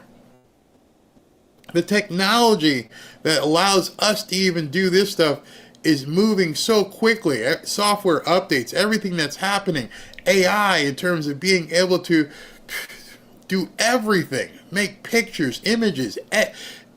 Ashley found a software that's going to allow us to increase our ability to put out more content, because people often say, do you ever produce bite-sized content? And I'm like, yeah, we could do that. I just don't have the time because I'm often on here for 2.5 hours. Well, now there's an AI system that will allow you to chop that up, and you put a 4-hour episode into this program, and it chops it up completely into like 10 more different videos in about 30 minutes. So it's reaching all aspects of our lives. Robin uses AI to generate, she loves to paint, and so she'll say, I've mentioned this to you before, what's she working on now? She's working on a jellyfish, and she would go into Grok or someplace and say, hey, can you generate a jellyfish in deep blue water with this color? And then she can just try, and she tries to paint them. That's what she does. And then with recipes and everything else.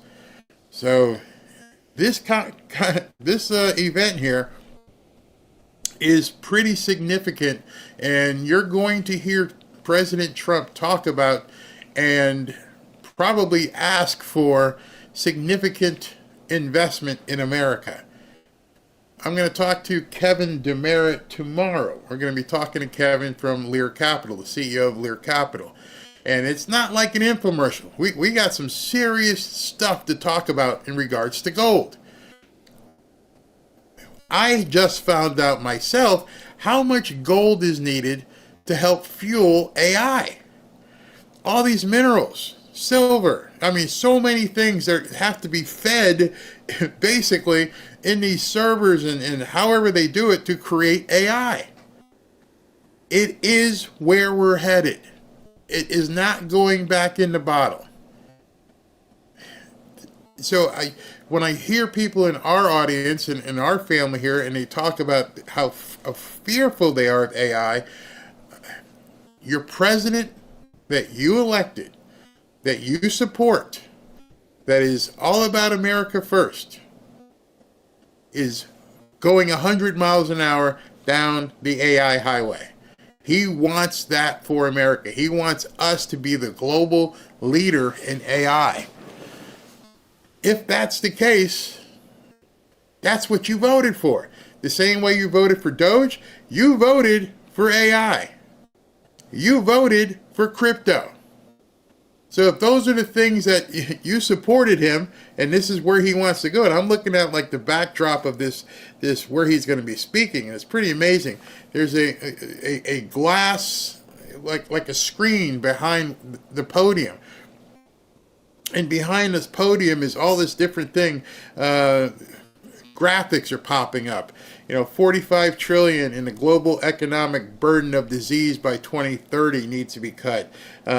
Longevity of life, all these different things that they're putting up on the screen. When it comes time to move over, you're going to see it. It's amazing. So I don't want you to be worried about AI. How long do you think it will be before we hit the level of the Jetsons? Well, if what Elon said is true, and he expects there to be more robots than people by 2040, then I think we're there. I mean, we kind of got it. We got microwaves in our house. Are you one of those people who put something in a microwave and goes, it's taking too long? I was one of those guys. Robin bought this new, I don't know what it's called, Instapot. Instapot? I think that's what it's called. And she's amazed now because she can program in something, and that used to take 2 hours to cook, takes like 12, 15 minutes. It's absolutely insane what it's doing these days. So she's got that. Can't wait for robot mechanics. Yeah, exactly. Well, Randy, I think you're giving yourself away here, bro. I'm not going to touch that. This is wrong biblically, in my opinion. You know what? I am not well versed enough to even say yay or nay. Except I know people who are well versed. And many of those people who are well versed are embracing AI. So if you see somebody like, I don't know, Franklin Graham, if you see some of these large pastors, and of course they don't walk on water and they don't have all the answers either. But at some point you have to put your trust in people you trust. So if you think personally that it is wrong biblically, then maybe you should talk to somebody and understand where it is. It's not mark of the beast stuff. You don't have to, pay with something on your, a mark on your hand. Like I said, my wife is making pictures with it. She's telling us the system, hey, generate this picture, and it'll just do it for her. So I kind of hard. I'm not going to go there, but perhaps you should talk to somebody who can. We got one of those. One of the Instapot out back of the barn. Fast food that isn't fast. It's still programmed by us. That's the biggest thing. Who's this? This is from Ashley. What she said? She said Zelensky just posted something about Lindsey Graham. Send it to me. I'll put it up while we're waiting for Trump to do that. We have robot doctors, Barry, that do surgery. Yep. I need a wood splitting robot. I bet you that's coming. I bet you that already exists. I'm sure that probably exists. I use AI every day. We war game, also known as debate. Yeah. Many people are being deceived right now. Okay. Okay. I believe, Toy says, I believe the world is going to end before Elon Musk's dream come true. I can't touch that. I don't have a crystal ball. We all have our own belief system, and it's been developed way before you started watching my videos. And so right now, Ashley just sent me a message. Let me see if I can get to it. Yeah, I mean, I don't know what... I can't answer that. If we're all going to be dead... Hold on. All right, so this is what I wanted to check. Ashley just sent me this, and it's the verified account. It is the verified account from Zelensky. So let's look at this together so you guys can see it while we're waiting for President Trump to come out. Okay, I spoke with U.S. Senator Lindsey Graham. Problem number one. We greatly appreciate the bicameral and bipartisan support of the United States Congress to the Ukrainian people in our fight against the Russian aggression. As always, Senator Graham is constructive and doing a lot to help bring peace closer. It's all important that security guarantees remain on the table and that they work for Ukraine for real and lasting peace.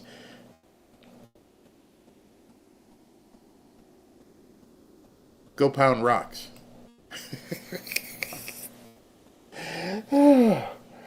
You are in no position to be dictating any guarantees.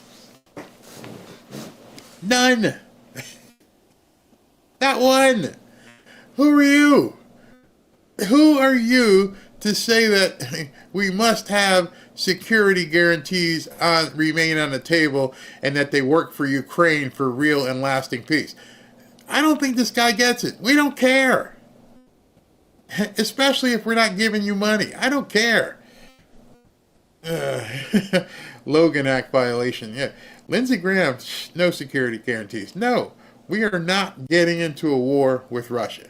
Ain't gonna happen. Oh, man. Graham isn't the president. He's talking to the wrong person. Lindsey Graham has no business opening his mouth. How dirty must he be? How dirty? To be fair, he is a comedian. Oh, yeah, that's so true. Yeah, let the EU provide the security. Why us? Why do you want us to do it? Oh, because you know that England, Germany, and France can't do anything. That was stupid of Ukraine. So right now, they're this fool done lost his mind. Oh gosh, this is it. Yeah, I don't even want to address that, bro. We're not giving you anything. So it's 5:15 as per usual. Mr. President Trump is late. All right, so while we're waiting, I will go ahead and continue because this Ukraine stuff is just insane. I mean, how are you dictating anything to any of us about what we should be doing, including not knowing where our money is? Hey, Lindsey, how about go finding the $50 gazillion that he said he can't find? But let's continue. Did I do something wrong? Oops. I don't know what happened there. This thing. Oh, okay. Oh, okay. Here we go. Oh, speaking of Lindsey. I want to tell you and your people, you're the ally I've been hoping for all my life. Not one American has died defending Ukraine. You've taken our weapons and you've kicked their ass. And I'm very proud to have you as our ally. Oh, Lindsey, enough. Enough, Lindsey. Situation where we haven't had elections in Ukraine, where we have martial law, essentially martial law in Ukraine, where the leader in Ukraine, I mean, I hate to say it, but he's down at 4% approval rating, and where a country has been blown to smithereens. You got most of the cities are laying on their sides. The buildings are collapsed. It looks like a massive demolition site. The whole, I mean, so many of the cities. I mean, they haven't done it in Kiev because I guess they don't want to shoot too many rockets in there. They've done it 20%, but they haven't done it 100%. If they wanted to do it 100%, it would probably happen very quickly. But you see, that's the key. Remember what I said earlier? And I said, you know, Russia seems like they're only unleashing enough to keep it going. They haven't even bombed Kiev. They haven't done anything there. There's people living their lives, going to parties. having a good time every night at dinner. If Putin wanted to take these guys out, he would have taken them out. So that's something. Cities that are absolutely decimated.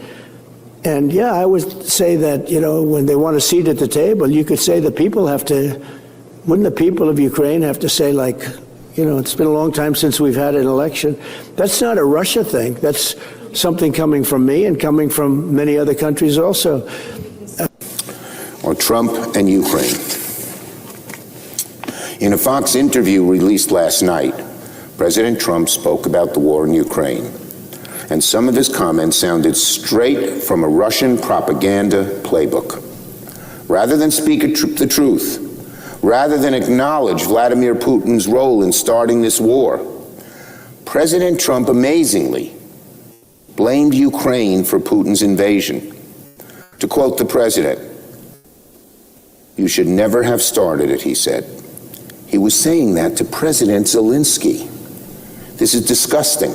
Disgusting. Why? Why is it disgusting? I don't find it disgusting.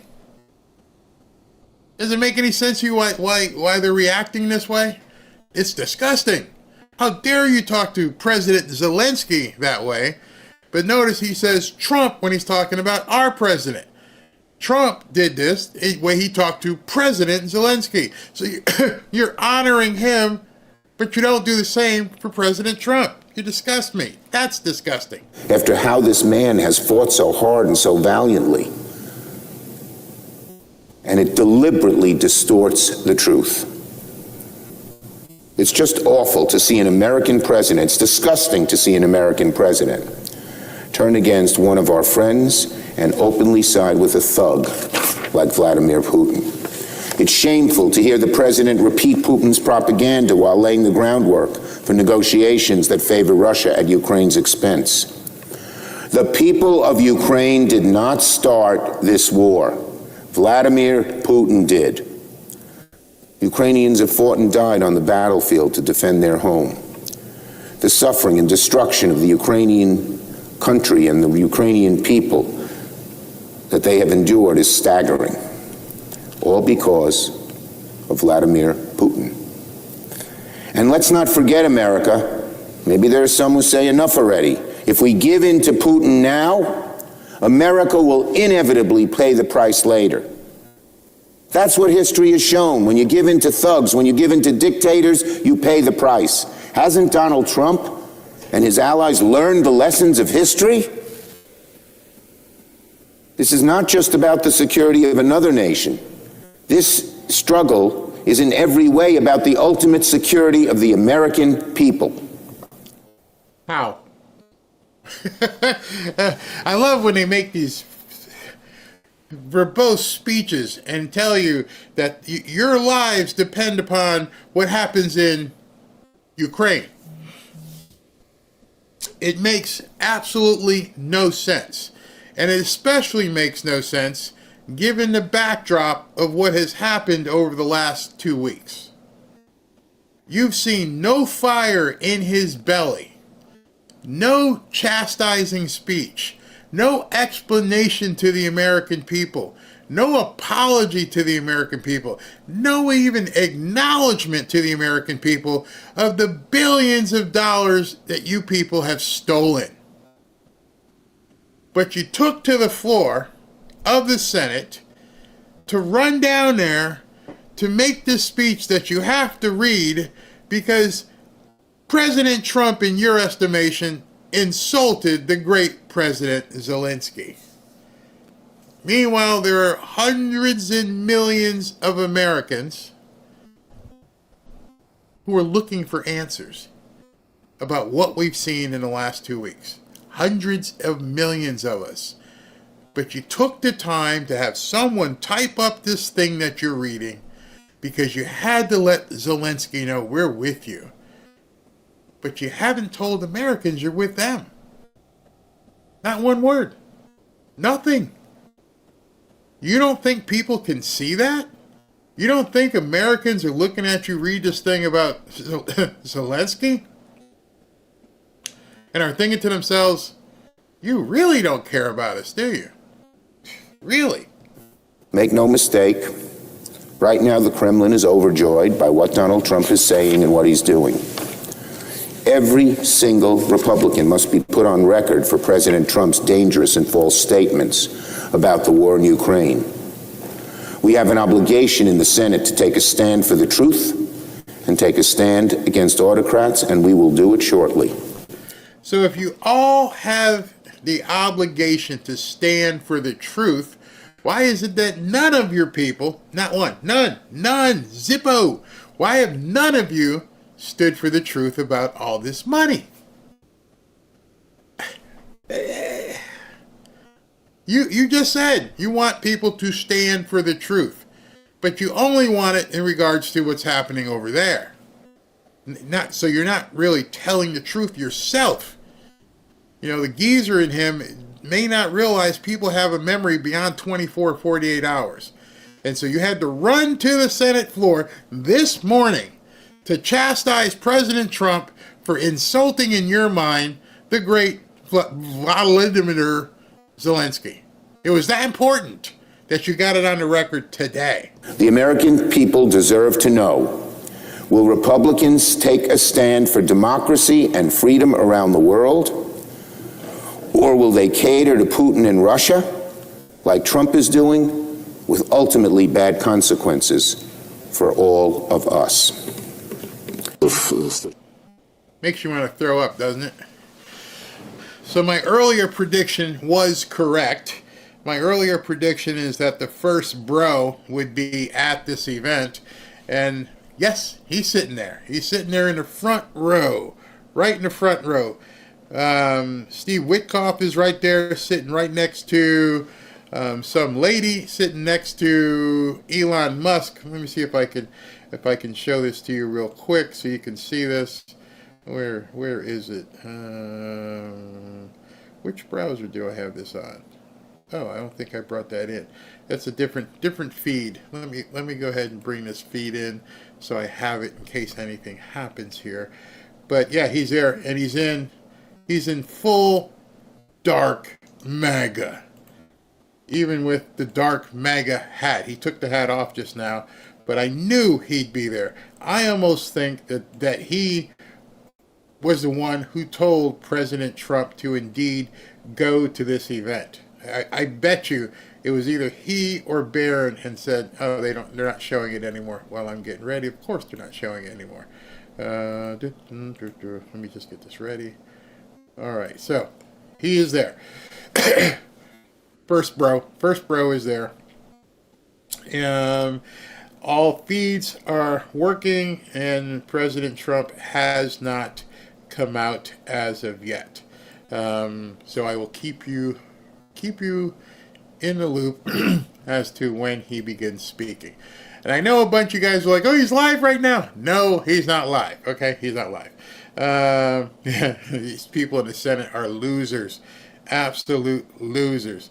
I absolutely love how late Trump always is. Yeah, I mean, he's now a half hour late getting on here. Elon lives in West Palm Beach, Florida now. Did he buy the mansion next door? Like you or to Zelensky? Huh? I don't get that. Trump is not catering to Russia. That's the problem they have. There's something there. You're seeing it in real time. I mean, it's pretty easy to see that there's nothing. Not a word have they said about this money. Nothing. Unbelievable. He's probably working a deal backstage right now. Trump is always fashionably late. Always. Absolutely always. Here, I can show this to you now so you can see who's sitting in these rows. On Rumble or YouTube or X or on if they Social, zoom in, watching, you can see. Maybe Facebook. I mean, just know that there's going to be plenty of live streams. One will be for day one tomorrow for CPAC. There may be another live stream as well, depending on what news happens. So once we get the schedule from Elon, you the probably Office can't of see it, but Communications at the White House. He's right there in the middle, and everybody's waiting for this thing to start. A lot of dignitaries in the audience here. world leaders, people of that nature. So we'll see what happens imminently, because not a big room, so it's very, very private, it seems. It doesn't seem like there's a whole lot of people in this room. Here, you can listen in. There's a lot of work to get done, and that's what is the case for everybody. I mean, Elon said that in that Hannity interview just yesterday as well, talking about just because we won the election doesn't mean that that's it. There's still all this work to be done yet. So it's all happening now, and it's happening before our eyes. And you can count on us to bring you this kind of coverage. You know, you saw us over the years with all the rallies and remarks with the president, all the huge crowds. We're still the same people. You know, we're still that group. We're still grassroots, and it's awesome to see that here at Right Side Broadcasting Network. So from there, though, we'll see. All right, so we're waiting, but I got something I need to show you. SB just sent me this breaking news. The IRS is going to begin laying off 6,000 employees tomorrow. Need more, but 6,000 are being axed tomorrow. 6,000. Like I said, I can't tell you what to do. As you heard talking to Ann, I've been talking to a lot of people, lately. And they're talking. A lot of people are talking. What are they going to do? It's obvious. You've seen the breadcrumbs. You've heard Howard Lutnick talk. Maybe I should do it. Maybe tomorrow's early show, I'll do it just on income taxes. And I'll show you some of the people Ann was talking about with the adhesion and some of the laws that were, you know, put out there in terms of, you know, whether or not it was ever constitutionally enacted. There's everybody sitting right there. So I'm not sure who the guy in white hair that's talking to Elon. The guy in the dark hair, I recognize him. I don't know where from. The guy with the dark hair and a beard. And then there's a woman with a green thing over her head. And to her right is Steve Witkoff. And then to Steve Witkoff's right is Jared. Jared Kushner is back over there as well. So it's a whole line of power hitters in there. That guy with the dark hair with the okay, look at the lights going down. This might be it. Let me just see what we got going on here. Might have to flip. Yep, it looks like he's coming out. Let's see what's going on. Is he coming? Oh, yeah, we got something. Ready for President Trump. Transformations. As we navigate global complexities, we find pathways to resilience and sustainable growth. Artificial intelligence is redefining industries and reimagining the future. From robotics to data-driven solutions, AI is not just a tool, it's a revolution in motion.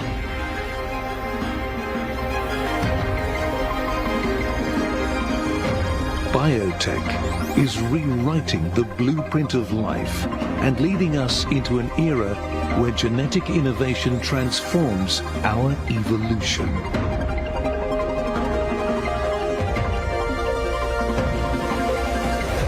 Sport is more than competition. It's a catalyst for vitality, unity, and well-being. The fusion of technology and athletics propels human performance beyond boundaries. From F1 tracks to soccer fields, innovation drives a bold new chapter in sportsmanship. Visionary investors and innovators show us that the power of transformative technology is within our grasp. Innovation is blossoming, and with it comes a surge of investments, planting the seeds of tomorrow's breakthroughs. We must not forget about our planet. We need to protect our precious Earth for the next generation. The future is ours to shape if we invest with purpose. Welcome to the 3rd edition of the FII Priority Summit, Miami.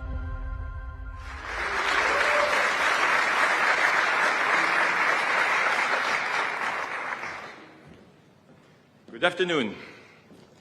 Your Royal Highnesses, Your Excellencies, Ladies and gentlemen, dear friends, welcome to the third edition of the FII Priority Summit in Miami. This year, we are starting with an exceptional session. It is my distinct honor to introduce a man who is the 45th and 47th President of the United States of America. This man is a visionary business person, a media icon, and a political leader, of course. His impact on the global stage has been profound. From transforming the real estate industry to reshaping economic and foreign policy, his leadership continues to spark dialogue and drive change. At the Future Investment Initiative Institute, we are committed to shaping a brighter, more sustainable future by fostering innovation and global collaboration. These are principles that align with the President's bold approach to leadership and economic growth. Please, ladies and gentlemen, join me in welcoming 45th and 47th President of the United States, Donald J. Trump.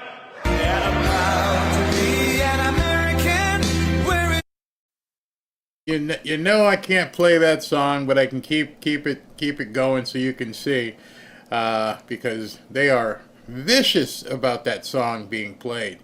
All right, so President Trump is making his way out to the stage, as you can see. So some of you guys, I'm going to need subtitles, somebody says here. If this feed isn't working as well, I may go to the direct feed. Here's the direct feed. You guys tell me which one you want. This feed looks a little bit better. It looks a lot better, actually. This is the direct feed from the event. It's being broadcast live on X. Somebody asked what FII stands for. The Future Initiative, what's it? Future Investment Initiative Institute. Future Investment Initiative Institute is what it stands for. So FII. So I'm waiting for President Trump's music to stop, and then we can cut to him right away. This is direct feed is better. Yeah, this feed looks clear. Yeah, this one, it's really weird. This is coming directly from Twitter, so it's even better than like a broadcast feed at this point. How clear it is right now. Fox is supposed to be taking this feed as well, but they said they were putting him on, but they don't have him on. They've got the 5 on right now. So just to understand what this is, I know that intro kind of freaked a bunch of people out with everything they were talking about in this intro, but this might be a different kind of speech from Donald Trump, because it may be stuff you guys aren't used to. But nonetheless, our president is here at the Future for Investment Initiative Institute. This is an event that's hosted and funded by the Saudi government. So we shall see here very shortly what President Trump will be saying to the audience. I'm pretty sure the music is ending. Let's see here.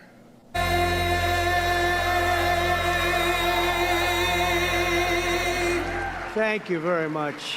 What a great group this is. You have to see outside. It's going wild outside with a lot of love for all of us, I guess.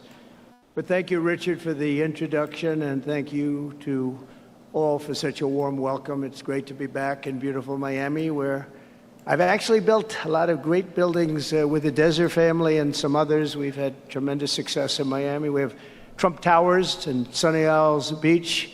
It's 4 beautiful buildings right on the ocean. The Trump Grande, put the little E in the end for a little, class it up a little bit. Trump Grande and the 700-acre Doral. It's a tremendous country club, and it's actually the most successful country club in the U.S., where I was just given approval to build 1,500 units, and I couldn't care less about building units. When you're president, who the hell wants to build units? I've been building units all my life. I don't want to build units, but they gave us permission to do it. But today is a tremendous honor. become the first American president to address the Future Investment Initiative Institute. That's the first one. It's always nice. And I want to thank Mayor of Miami, Francis Suarez, for being here. Thank you very much, Francis, wherever you may be. Hi, Francis. And thank you for the endorsement when I ran. I was very appreciative. Along with the Mayor of Miami Beach, Stephen Miner. Stephen, thank you very much. Thank you. Thank you. Thank you, Stephen. Thank you very much.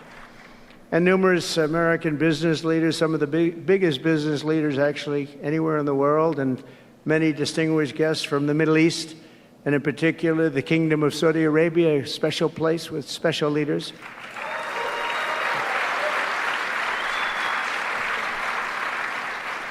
And including FII Institute Chairman and Governor of the Public Investment Fund, which is a seriously big fund. Yasser, I see you there. Stand up, Yasser. Everyone knows Yasser. Thank you. Great guy, great person. And Finance Minister Mohammed, thank you very much. Thank you, thank you very much.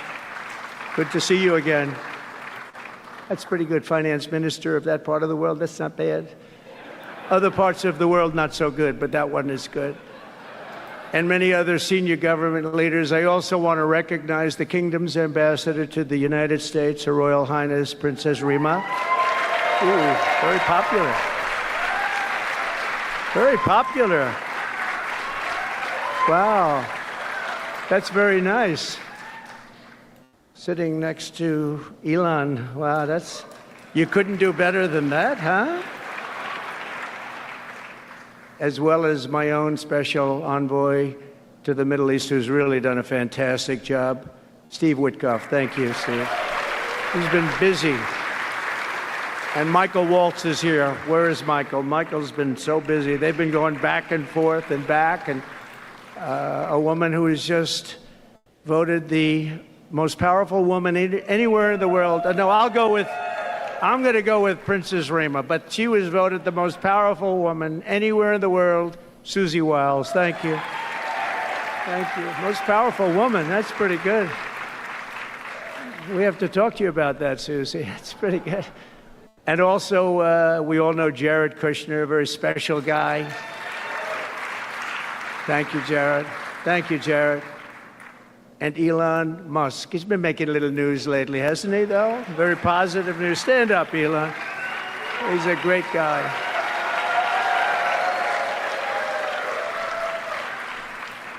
We did a little show last night. I heard they got very good ratings, too, by the way. We did. Hannity. Sean Hannity was fantastic, a fantastic man, a fantastic guy, and he did a show, and it was great being on the show with you last night.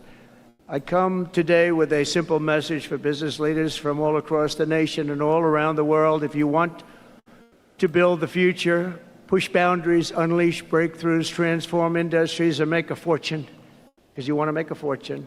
Most of you have already made a fortune. I don't want to say that. There's no better place on earth than the current and future United States of America under a certain president named Donald J. Trump. I think that you're going to do very well.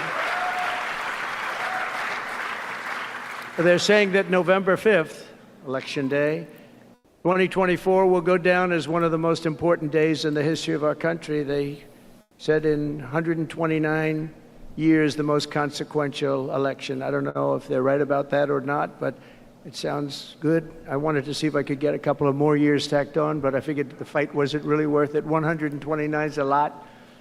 And as of January 20th, 2025, the dark days of high taxes, crushing regulations, rampant inflation, flagrant corruption, government weaponization. Oh, I know about weaponization. And total incompetence will be gone forever. They'll be gone forever. Because the United States is back and open for business, and the golden age of America has officially begun. You see it happening. Since my election, America's economic engines have come roaring back to life in just a very short period of time. Think of it, from November 5th, the progress that's been made has been amazing. The NASDAQ is up nearly 10% in just a few months, and That's a lot. The Dow Jones Industrial Average is up 2,200 points, and Bitcoin has set multiple all-time record highs because everyone knows that I'm committed to making America the crypto capital. We want to stay at the forefront of everything, and one of them is crypto, and Miami seems to be the center of the action, come to think of it, and maybe it'll stay there. Business optimism skyrocketed 42 points. Think of that in a single month, the most in history by far. That's the biggest increase in history by not even close. The ISM index of manufacturing activity surged into positive territory for the first time in many years. Amazing. And it was just announced, this is an interesting one, I didn't realize it was that bad for so long, but it was just announced by one of the nation's most historically accurate and respected pollsters, Rasmussen, that the number of Americans who believe our country is on the right track now exceeds those who think it's heading in the wrong direction for the first time in 20 years. Can you believe that? 20 years. And this is really a seismic 27-point swing from just before the election. Nobody's ever seen anything like that one, yes, sir. I want to tell you, that's a big one.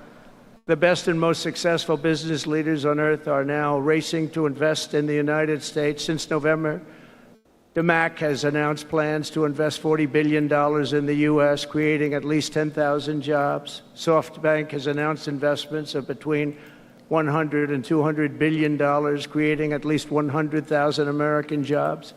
Oracle and OpenAI and SoftBank are now collectively committing $500 billion to keep the United States on the cutting edge of artificial intelligence, and so many more. I mean, so many companies that want to come to the White House and have a little news conference all the time. I said, why don't you just announce it? But they want to come, and I'll do that. I don't mind doing that. I say anytime they want to go 10 billion or more, I'm there. 10 billion or more. But on his recent visit to the White House, the Prime Minister of Japan announced he anticipates Japanese investment in the United States of well over $1 trillion, and we're working on an Alaska pipeline already, which is the closest point to Asia. And as you know, the ANWR, which we've started, Ronald Reagan couldn't get it approved. Nobody could get it approved for so many years. Couldn't get it approved. I got it approved. Actually, I got it approved twice. I got it approved, and Biden ended it. That was a shocker, but we just got it approved again. And we're going to be, it's probably the largest deposit maybe anywhere in the world, just by itself. It's, they say, of similar size to Saudi Arabia, so we hope that's correct. But all of this is only happening because of the world-changing results of the 2024 election. We won the House. We won the Senate, the White House, and the Electoral College, and the popular vote in a landslide. We also won all 7 swing states, and all 50 states shifted in the Republican direction for the first time ever. So every state, every single state of the 50 states shifted Republican. It's never happened before. Either way, it's never happened. And 85% of counties voted for Trump. Think of that. So you have 2,600 counties versus 525. 2,600. Think of that. That's why when you look at the election map after it was all done, the certified map, the whole thing was red. 2,600 versus 500. It's a big difference. Nobody's seen anything like it, actually. So as a result of this very historic victory, investors from all over the planet once again have confidence in America's future and respect for America's leaders. And it's about time we get a little respect. The last administration was the worst and most incompetent in the history of our country, but we are moving quickly to fix every single disaster Joe Biden created and make America stronger and more prosperous than ever before.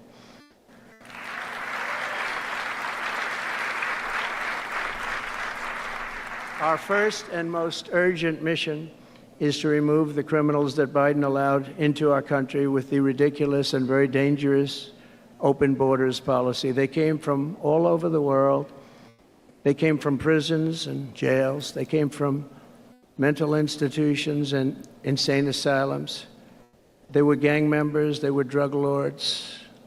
They came from all over, and they were allowed to come into our country.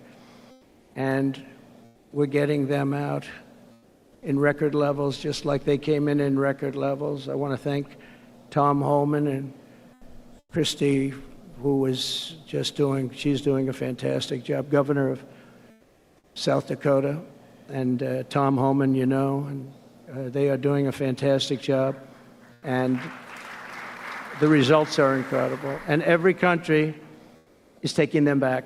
They're sending their criminals to us, and they're all taking them back. We had a little problem with a couple of them that ended very quickly. And because some said, we don't really want MS-13 back in our country. But I said, congratulations, you're taking them back. And they take them back. And by the way, Europe and other places ought to start also doing that. They better start looking at immigration, because it's really hurting Europe very, very badly. And they better get smart, and they better get tough before it's too late. We're also working to end the highest inflation in our country's history, all caused because they played with our energy policy and wasted money on the Green New Scam and other things such as that. And they wasted monies at never seen before levels. If Joe Biden had simply held federal spending at the pre-pandemic levels we had in 2019, we would have virtually no inflation. We're trying to balance the budget immediately, and because of the tariff income, which is really, it's already turned out to be amazing, actually. It's really meant more for bringing countries and companies into our country, but the numbers are rather staggering, because we're the big piggy bank that everybody wants to be, and they can play games and they can say, well, there'll be retribution and, equal this and that, but they can't be equal. But we want to keep it so that we're the big piggy bank. And if we had years like we did the last 4 years, that wouldn't have lasted too long. So we're not promising it, but, all of these things could happen. We hope to balance our budget. So I don't want to promise it, because if I do and we come about $10 short, the fake news media back there would say, we have breaking news. He did not make it. He did not make it. But we'll get it done very soon. It might not be this year, but it could be this year. Actually, we have a chance at getting it even this year, which people would be shocked at, because they were talking about 10 years, 15 years, 20 years from now. When I took office last month, we inherited the consequences of inflation. That was more than 4 times what it was when I left 4 years ago. Think of that. I left, it was at 1.4%. And the annual government spending over $1.5 trillion more than projected in 2020 alone. $1.5 trillion. But under the Trump administration, all of that is changing faster and more dramatically than anyone ever thought possible. They didn't think it was possible to do what we've done in just a very short period of time. We've accomplished more in 4 weeks than most administrations accomplish in 4 years. On my first day in office, I imposed an immediate federal hiring freeze, a federal regulation freeze, and a foreign aid freeze. I signed an order creating the Department of Government Efficiency and put a man named Elon Musk in charge. Thank you, Elon, for doing it. Thank you very much. And he's doing a great job. I wish you could have seen him last night. It's really, he's a very committed person. He's a very serious person. And he's a very high IQ people. I like high IQ people. Not all have to be, but, it'd be nice to have some people up there that he's a seriously high IQ individual. Now, he's got his faults also, I will tell you that. But not too many of them, which is now really waging war on government waste, fraud, and abuse. And they're curbing inflation and saving taxpayers billions and billions of dollars every single day. And there's even under consideration a new concept where we give 20% of the Doge savings to American citizens and 20% goes to paying down debt, because the numbers are incredible, Elon. So many billions of dollars, billions, hundreds of billions, and we're thinking about giving 20% back to the American citizens and 20% down to pay back debt and pay down debt, which is, if you look at value, if it were a real estate balance sheet, the debt is tiny, but we still want to pay it down. Doesn't matter. And we don't look at it as a piece of real estate. It's America. We're going to get it down through intelligence, hard work, and, as Elon said, a word called caring. You have to care. By doing this, Americans will tell us where there's waste. They'll be reporting it themselves. They participate in the process of saving money. So many of the men and women in this room, as an example, they pay tremendous amounts of taxes. And here are just a few examples of where your money was going before I came along. These are just some of the, just taken at random. Oh, there are much worse examples than this. I was just looking at them before the speech, and I can tell you they were much worse. And there are some that are horrible, but I don't want to really say them because they're very, very embarrassing to people. Very, very embarrassing. And they're really something, but you'll be seeing it and you will be reading about it. But just some taken at random. $2 million for sex change operations in Guatemala. $20 million for Sesame Street performances in Iraq. $20 million, that's a lot of money. You know, I know what it costs to do those things. You get a cast over for $50,000. Give them a couple of bucks tip, and that's it. Not 20 million. 20 million, that's Gone with the Wind on steroids. $101 million for 29 diversity, equity, and inclusion contracts at the Department of Education. Wow. And we've canceled all of these, saved all of this money. And again, this is just a small sample. This could go on. I could read them all day. $520 million for a consultant. I want to know, who is that consultant? To do ESG, that's environmental, social, and governance investments in Africa. $25 million to promote biodiversity, conservation, and illicit livelihoods by developing socially responsible behavior in Colombia. $40 million to improve the social and economic inclusion of sedentary migrants. Nobody knows what that even means. None of this stuff, everyone's trying to figure out, what the hell does it all mean? $42 million for social and behavior changes in Uganda.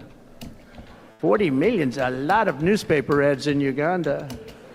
$70 million for research of evidence-based solutions for development challenges. $10 million for Mozambique medical male circumcision. What does that mean? $2.3 million for strengthening independent voices in Cambodia. $14 million for improving public procurement in Serbia. $486 million to the Consortium for Elections and Political Process Strengthening, including $22 million for inclusive, participatory political process in Moldova, and $21 million for voter turnout in India. What do we need to spend $21 million for voter turnout in India? Wow, $21 million.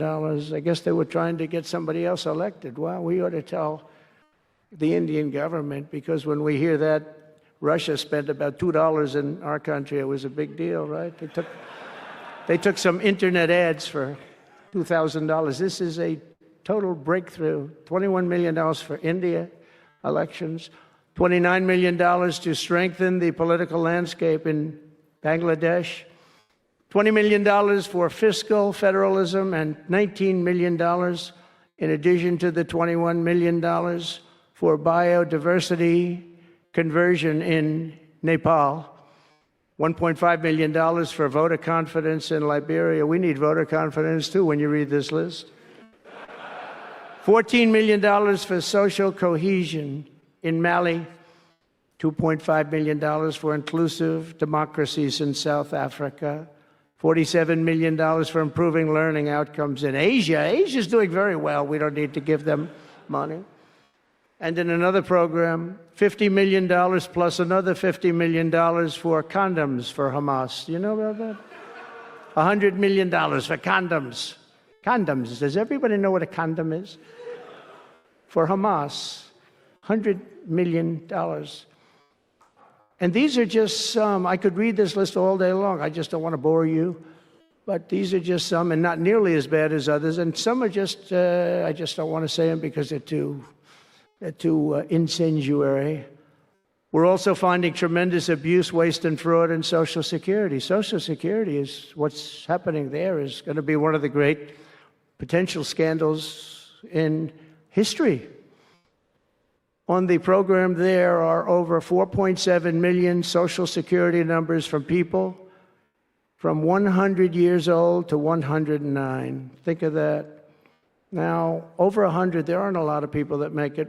Hopefully, most of the people in this room will make it, but historically, you don't have thousands and thousands of people. But listen to this, 3.6 million people are on Social Security rolls from the age of 110 years old to 119. Do you think there are really that many? Those people are seriously old. But it gets worse. 3.47 million people are on Social Security from the age of 120 years old to 129 years old. 3.9 million people are on the age of Social Security from 130 years old to 139 years old. Now, the all-time record, I heard, is a woman who was 127 years old. That's the record. A woman from a certain country where they have actually people that live pretty long, actually.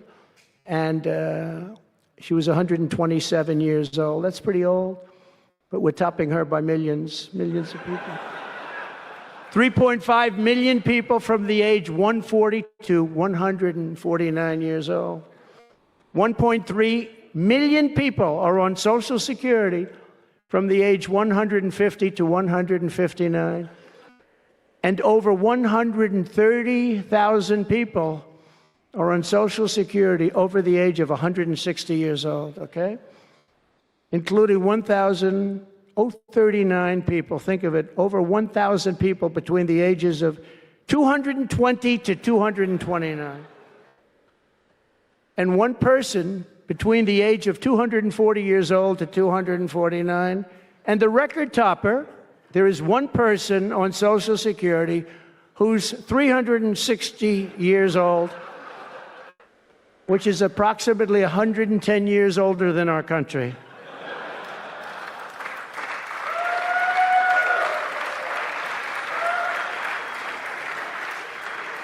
So what we're trying to find out, and what we will find out, is are people being paid from all of these, somebody pocketing 10,000 here, 10,000 there, what's going on? So we'll find that out pretty easily because we have a lot of computer geniuses. I said to Elon, who are these people that are doing this, the Doge people?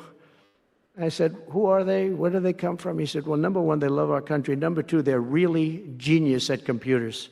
So nobody's going to fool them. When they go in, they see some bureaucrat that's scamming the country, and they try and talk about, certain computer language. These people say, no, it doesn't work that way. These are people that have a natural ability as brilliant computer people. It was very interesting when he told me that. I said, that's what you need today. But all of these scams have now been terminated. In addition, over the past month, we have effectively eliminated the U.S. Agency for International Development, which was funding much of this lunacy.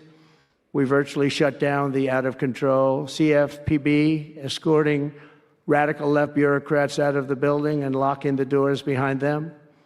What they were doing was so terrible. Where they were spending the money was so terrible. What we haven't looked at yet, but will be, is does the money come back to them? Because nobody can be stupid like that. And they're not stupid, they're smart, actually. And, why are they doing that? Does money come back to them? So we'll figure that out pretty easily, I think, and quickly. But I've ended all of the so-called diversity, equity, and inclusion programs across the entire federal government and private sector, and notified every single government DEI officer that their jobs have been deleted. They're all deleted. And it's interesting, even these companies that have tremendous amounts of money. A number of them just announced, Walmart, if you can believe it, they just announced that they're stopping. And, these companies are writing off like $220 million. How can you spend that much money no matter what you're doing? If you're teaching something, you're going to have an instructor. You're going to talk. You're going to give them a book. Please read the book. And then you find they spent $225 million on that. What's going on? And we were going in the wrong way. And our military was really, although I tell you, we defeated ISIS with our military in 3 weeks. General Raisin Kane he's some general. He's a real general, not a television general. And 3 weeks, ISIS. And I asked him, and I saw some of his people that were so great, the soldiers. We have the greatest military in the world, but we don't have the greatest top leadership. That's why Afghanistan was such a horrible situation and so embarrassing and so many other things. But when we want to, with proper leadership, there's nobody even close to us. We have the best equipment in the world. We make the best equipment in the world. But we have the best military. But, we never fight to win. We fight to just keep it going forever. And when we fight to win, there's nobody that can even come close to us. But I was talking to General Dan Kane, we call him Raisin Kane, and I was told it would take about 4 years to defeat ISIS, and he did it in 3 weeks. I said to him, "What do you think, General? How long will it take?" "Sir, I think we should do it in less than 4 weeks. You're going to have time left over." And he did that. And we were told by the television generals it would take 4 years, so we did it. That's when I went to Iraq. I flew to Iraq, and late at night, the dark of night, all the windows closed, all the lights off in the plane, in Air Force One. And we flew in, and it was pretty amazing. I'll tell you, we were landing, and there were no lights in the plane. "Sir, we have to turn off all lights." I said, "You mean we spend $9 trillion, and we have to fly in an Air Force One with the lights off?" And I went up to the pilot, said hello. And by the way, these guys are like central casting. These are the best-looking human beings. Everybody is like perfect. The most handsome people, the best-looking people you've ever seen with the flat tops and the whole thing. And I was a little concerned because the lights are off, and everything's off, and even the lights in where he was were down, very dim, very, very dim, with all of the lights on the fancy dashboards of the plane, of Air Force One. We're getting a new Air Force One if they can ever finish the damn thing. We're getting 2 of them, actually. But we may have to go a different route because it's taken them a long time. We're going to get military that's going to start building. We're going to get people to start building properly again in our country because they don't build properly. This was Boeing. But we're up there, and I'm looking at these people. And again, I say they look like Tom Cruise, but better. Stronger, tougher. And I like Tom Cruise, but these are better. And they said, "Are we okay, Captain?" "Yes, sir, we're fine." But I'm looking out, I don't see any lights, and we're landing. And I'm used to that. I like to sit with the pilots a lot and respect the pilots greatly. And we're up there, and we have the computer. I call it the computer voice, where it goes 1,900, 800. It's feet. Your feet above ground. So that means you're very low. And I'm looking out, and my eyes are pretty good, and I don't see any lights. And the computer goes out, sounds like an intelligent individual. It goes 1,000. We're 1,000 feet up. It's a 10-story building. There's a big plane. And then it goes 900, 800, 700. I say, "Captain, Captain, we don't see any lights. Is everything?" "Yes, sir, everything's fine, sir. We'll be landing in 3 minutes." And then it goes like 600, 500. "Captain, we okay?" And then he goes 400, 300, 200. And I'm saying, "Man, there's nothing out there." And then he goes, boom. Perfect landing right on this thing. There are no lights on the runway. There's no, I don't know how the hell they do it, but I'm sure as hell glad we had somebody that knows how to fly. But they didn't want to have any lights because they didn't want the enemy. After spending, years and trillions of dollars, we have to land with Air Force One with no lights on the runway. But they were incredible people. And then I got out of the plane, and I actually asked my people, I said, "Excuse me, I was very brave sitting in that cockpit. Am I allowed to give myself the Congressional Medal of Honor?" And they said, "I don't think so, sir." I said, "Well, I felt I was extremely brave." But now here's the problem with saying a story like that when you're a kid. The press will say, President Donald Trump wanted to give himself the Congressional Medal of Honor. Headlines, headlines all over, the fake news. We call it the fake news, but we're all wise to them. But it was something, and then I went down, and it was the same thing. I'm standing on the top, and I look down, and there's these handsome people. Everybody's like from a movie set. Good-looking guys. I get down the stairs, and what's your name? My name is Kane, sir. What's your first name? They call me Raisin. I say, wait a minute, your name is Raisin Kane? I love you. I've been looking for you for 5 years. You are the great. This is what I want. And there was a general next to him. There was a colonel. There was a drill sergeant, a master sergeant. They were all like people. I could make a movie right now. I'd have the best-looking people ever. And they were great. And then I went in and, sir, would you like to rest before the bed? No, I don't want to rest. I don't want to rest. I've been resting on the plane, other than the last few moments, which were quite harrowing. And I said, I don't want to rest. He was thinking about Biden in advance, Biden would have gone there. He would have rested for days. And then they wouldn't have had a meeting. He'd just go home. No, I said, I don't want to rest. I don't want to rest at all. I want to go. So we went into this bunker, and we had a lot of very good, talented people. And that's when I asked him. I said, I'm hearing it's going to take a long time. No, that's not right, sir. It's not going to take a long time. We'll have it done in 4 weeks. I said, how can you say 4 weeks when in Washington they said 4 years? He said, 4 weeks, sir. We'll hit them left, we'll hit them right, we'll hit them up the center, we'll hit them underground and overground, we'll knock the hell out of them, sir.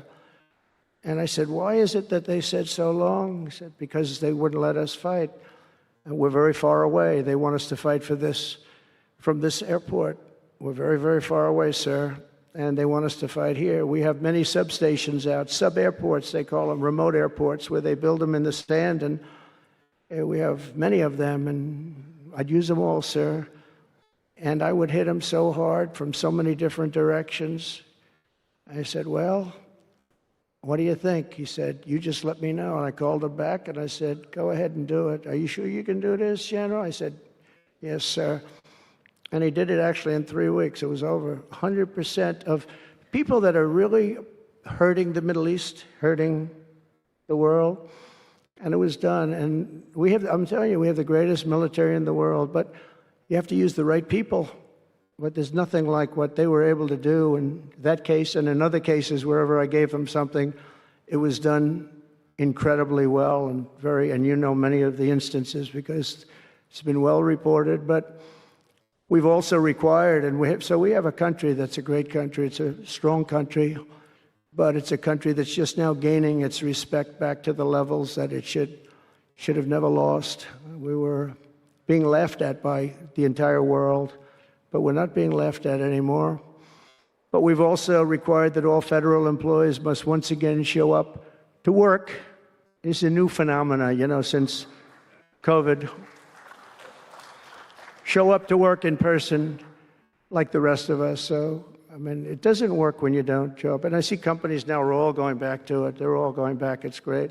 I watch some of the big business leaders saying, we absolutely are going back. You can't work at home. They're not working. They're playing tennis, they're playing golf, or they have other jobs. But they're not working, or they're certainly not working hard. You could never build a company or a country with that. So we have a very strong policy, and if they don't show up to work, they get fired. And we're trying to make our government smaller but much stronger.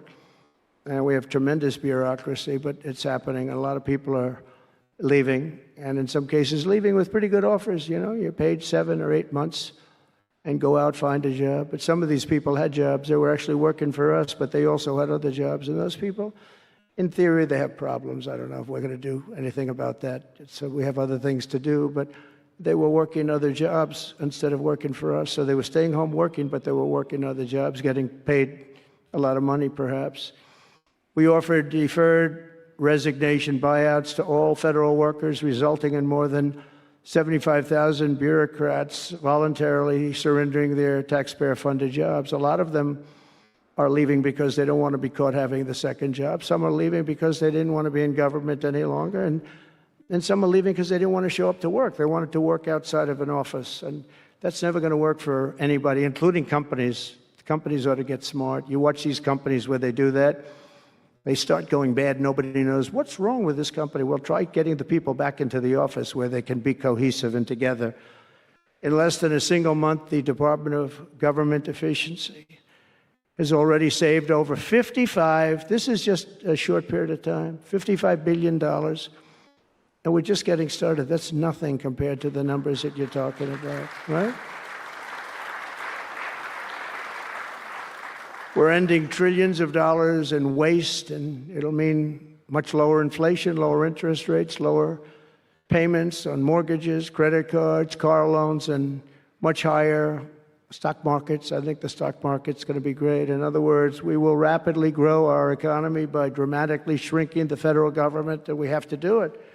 I'm also taking fast action to end the radical left's nation-wrecking crusade against oil and natural gas. Over the past 4 years, the Biden administration cut the number of new oil leases and gas leases by 95%. They slowed new pipeline. I mean, look at Dakota Access, they wanted that one knocked out. The Keystone Pipeline, they wanted that one knocked out. They ended the Keystone. We got the Dakota Access done, but it wasn't easy after they tried to stop it. They slowed new oil and gas pipeline construction to virtually a halt. They shut down 38% of active oil and gas rigs in the United States, but they love the wind turbines. They go round and round and round, and if the wind doesn't blow, they got problems. They kill all the birds. They ruin the sight lines. They ruin the plains and the beautiful areas of our country, including the oceans, the lakes. They closed more than 50 power plants, all causing energy prices to skyrocket. You saw that happen. That's what caused inflation. Pretty easy. These policies were so destructive that despite draining nearly 40% of U.S. strategic petroleum reserve, meant for emergencies, it was meant for emergencies. It wasn't meant for getting a price of gasoline down so that you can win an election. It didn't work for winning the election. Actually, there's so many people that are driving that it's a very small number. It just had a very small effect, but in the meantime, it takes it down. It's at, we'll fill it up fast, but it's at the lowest level. When we made the transition, it was at the lowest level in history ever recorded. It's the lowest level. Nobody's ever seen it that way. They put it all out because they thought they could keep gasoline prices down a little bit, just go past the election, and after that, they didn't care. And it didn't work because they didn't get elected. I got elected. But the price of gasoline still rose over 35%, and in some cases, at some periods, it was 100% and 125% during certain periods of time. Under the Trump administration, we have implemented a very different plan. You probably heard of it. It's called Drill, Baby, Drill. And we're doing it. The world runs on low-cost energy, and energy-producing nations like us have nothing to apologize for. We have more energy than any other nation in the world, and we're going to use it. And we're going to use it on AI plants. I was telling some of the people that came in that, they're very interested. Everybody's talking about AI. I hope you're right. I don't know. Who knows?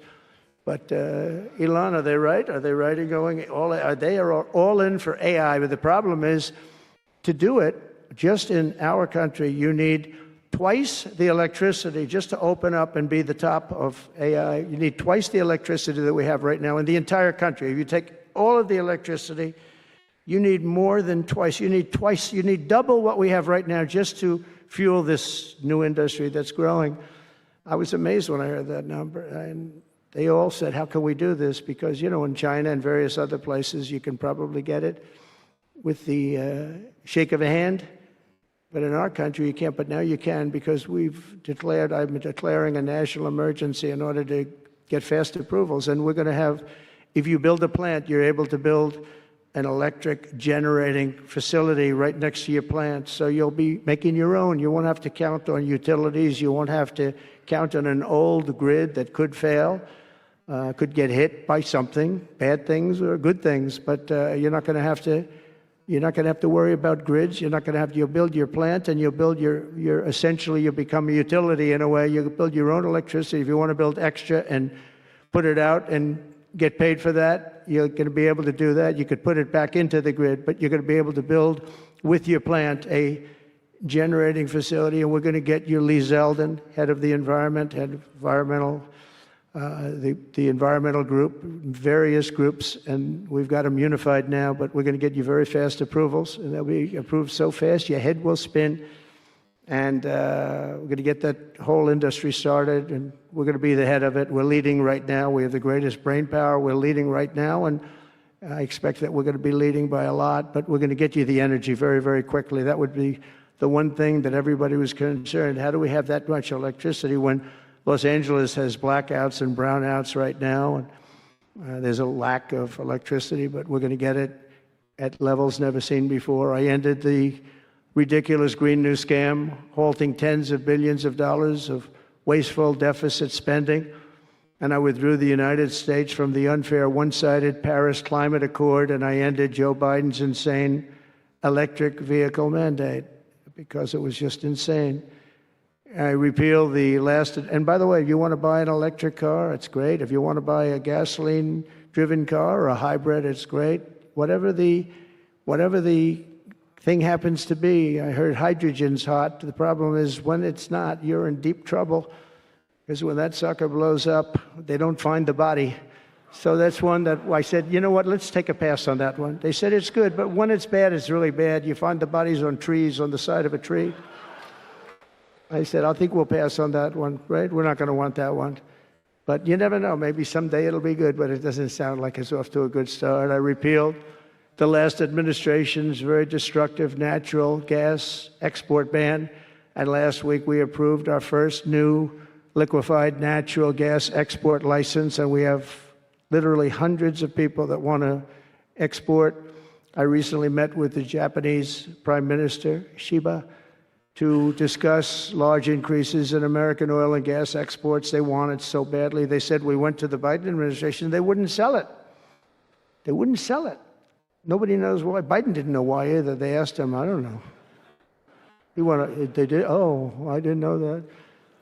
But we're going to sell it. And the new project in Alaska is going to feed all of Asia. We're going to take care of all of Asia. We have so much oil and gas, like very few people, like very few countries have, like really actually no country has. I also met with Prime Minister Modi of India, who wants to greatly expand India's purchase of American energy, and my administration has also launched the most aggressive deregulation program of any nation in history. Under my executive order, for every one new regulation added, 10 old regulations have to be eliminated.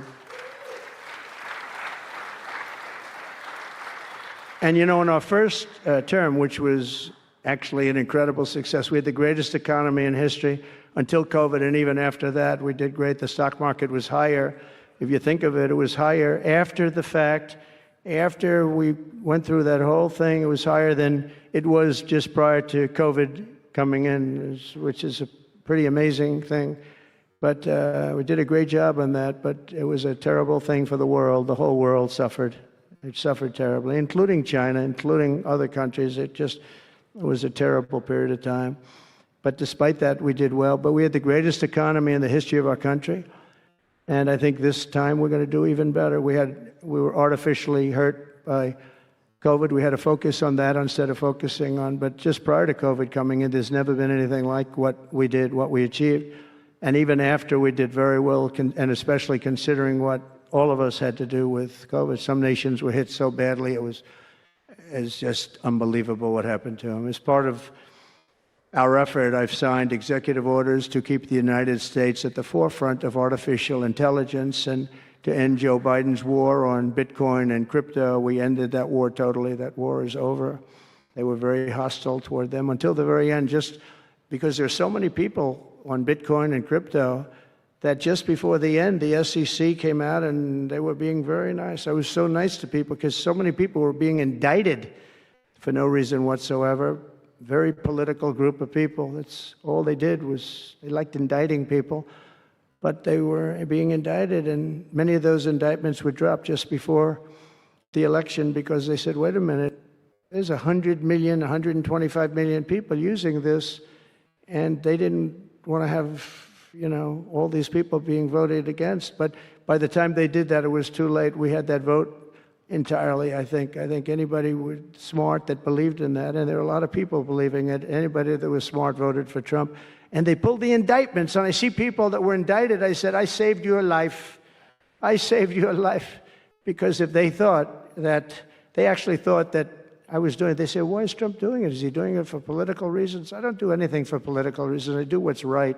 I want to be in the forefront of every industry. So I'll be working with the Republican Congress to pass the largest tax cuts in American history. And that includes, obviously, that includes we have to extend the Trump tax cuts, which were, until now, the largest. We're going to dramatically cut taxes for families and for workers and for companies, including no tax on tips and hopefully no tax on Social Security and no tax on overtime. And that overtime one is a sleeper because I think a lot of people are going to be spurred on to do a lot of extra work.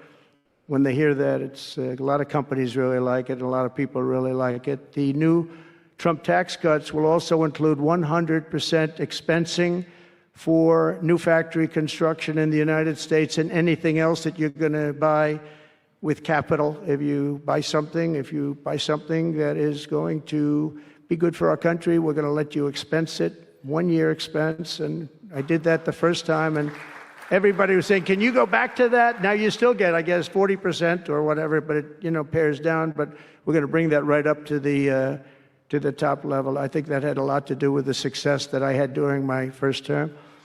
And we'll substantially cut taxes for all domestic producers of oil and gas and just about everything else that they produce. In my first term, I brought the business tax down from around 40% to 21%, which everybody said was an impossible thing to do. I cut it from 40. It actually was state and city was much higher than 40, but I got it down to 21%, and now I'm bringing it down to a goal of 15%, but only if you make your product in America. In other words, you're going to be at 21%, but if you make your product in America, you're going to go from 21 to 15. If you don't, you're going to pay 21%, which is still lower than anything. So guys like Elon are going to come and make his great cars in the United States. There are a lot of people are calling, a lot of car companies are calling. They called me, three of the majors, they called and they said, we're looking all over the place. We want to be there. I'm going to be announcing tariffs on cars and semiconductors and chips and pharmaceuticals, drugs and pharmaceuticals and lumber probably and some other things over the next month or sooner. And it's going to have a big impact on America. We're bringing our businesses back. If they don't make their product in America, then they have to pay a tariff. But if they do make their product in America, they don't have to pay any tariff, which will it's all going to bring trillions of dollars into our treasury, or it's going to mean that there won't be any taxes because we want to have a fair base. If they don't have it, we don't have it. If they don't pay, if they don't charge us, we don't charge them. It's pretty simple. The Republican Party is once again the party of common sense. We're a party of common sense. We want strong borders. We don't want men playing in women's sports. We don't want to have transgender for everybody. We're the party of common sense. That's how we won the election in such a big manner. We'll no longer allow other countries to ransack and plunder our nation. That's why I've announced that we will soon begin imposing reciprocal tariffs on any country that engages in unfair and unequal trading practices. If they tariff us, as I said, we will tariff them at the exact same rate. So if a certain country, because some of these countries, even countries that I've already mentioned, are extremely aggressive with tariffs. Nobody knows that. European Union, they have a VAT tax that's devastating. It's very tough for people on the outside. Hard to sell cars, really impossible to sell them because they also have non-monetary tariffs that are very, very tough. But if you take a look at that, it's a very unfair situation. And the VAT tax is similar to the tariff. Around the world, I'm moving quickly to end wars, settle conflicts, and restore the planet to peace. I want peace, and I don't want to see everybody being killed. And you take a look at the death in the Middle East and the death that's taking place between Russia and Ukraine. It's been going on, and we're going to end it. There's no profit for anyone in having World War III, and you're not so far away from it. I'll tell you right now, you're not so far away. If we would have had this administration for another year, you would have been in World War III, and now it's not going to happen. In the Middle East, I've restored my policy of maximum pressure on Iran, designed to bring peace. And we've designated the Houthis a terrorist organization. They're, destroying shipping lanes all over the place. They're making it very hard for people to get their product delivered. They're making it very difficult, but we'll take care of that situation. And we've secured a ceasefire in Gaza, and we're bringing in the hostages, and we're bringing them home to their families. Some of them are in pretty bad shape, I have to tell you. To end the horrible war in Ukraine, I've spoken with President Putin and President Zelensky, and our teams began negotiations this week in Saudi Arabia. I want to thank Saudi Arabia for that. That was so great. Yeah.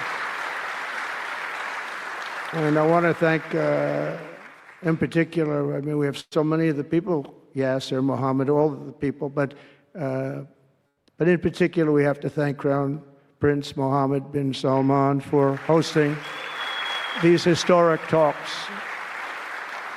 And talks that went very, very well. Steve was there, Steve Witkoff was there, and Michael was there, Michael Waltz and others, and they really went well. It's a big step. We got to get that war over with. You have to see the people that are dying. I look at the pictures, the satellite pictures of the field. It's a level field, and it looks like a modern-day version of Gettysburg, and you know what that means. It is just carnage. It's horrible. And, it's not American soldiers. It's not even soldiers from the Middle East in the case of Ukraine, Russia, but it's people, it's young people from Russia and Ukraine mostly that are just being decimated. It's flat fields. And a bullet goes, and a bullet only stops when it hits somebody. And the level of people being killed in that battle, soldiers, young soldiers, in some cases old soldiers, because they're running out of people. They're running out of soldiers, in one case.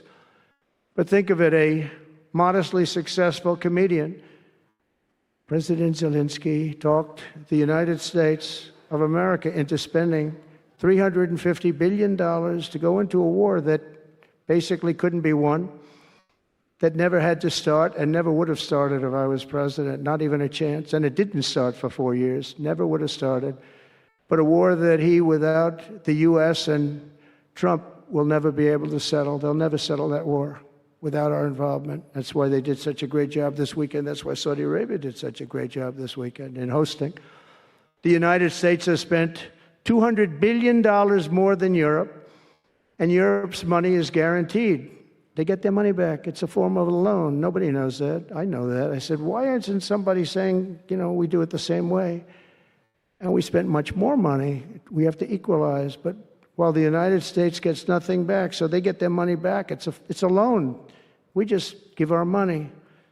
And we had a deal based on rare earth and things, but they broke that deal. But they broke it 2 days ago. We had a deal because I said, we're spending $350 billion, and Europe gets their money back in the form of a loan, and we don't. We're just giving the money hand over fist. That's the Biden administration for you. But they're no longer dealing with the same United States as they were dealing with a few months ago. Why didn't crooked Joe Biden demand equalization, and that this war is far more important to Europe than it is to us, and that there's a very big, beautiful ocean, a separation? This is, we're helping Europe. We're trying to help Europe. On top of this, Zelensky admits that half of the money that we sent them is missing. They don't know where the money is. He said, well, we don't know where half of it is. That's great, wonderful. He refuses to have elections. It's low in the real Ukrainian polls. I mean, how can you be high with every city is being demolished? It's hard to be high. Somebody said, oh, no, his polls are good. Give me a break. Every city is being demolished. They look like a demolition site, every single one of them. And the only thing he was really good at was playing Joe Biden like a fiddle. He played him like a fiddle. That's an expression we use, Yasser, to say that he's pretty easy. A dictator without elections. Zelensky better move fast, or he's not going to have a country left. Got to move fast, because that war is going in the wrong direction. In the meantime, we're successfully negotiating an end to the war with Russia, something I'll admit that only Trump is going to be able to do in the Trump administration. We're going to be able to do it. I think Putin even admitted that. Biden never tried. Europe has failed to bring peace, and Zelensky probably maybe he wants to keep the gravy train going. I don't know what's the problem, but he hasn't been able. He's very upset that he wasn't invited. He could have come if he wanted to, but that he wasn't invited to Saudi Arabia. But he's been working for 3 years. There's never been even meetings or phone calls to stop this war. It's a horrible thing. I figure Russia's lost 900,000 soldiers. I think that Ukraine's lost probably 700,000. And it's a terrible thing. You'll see bodies and body parts all over the field, all over. We see them very accurately through satellites.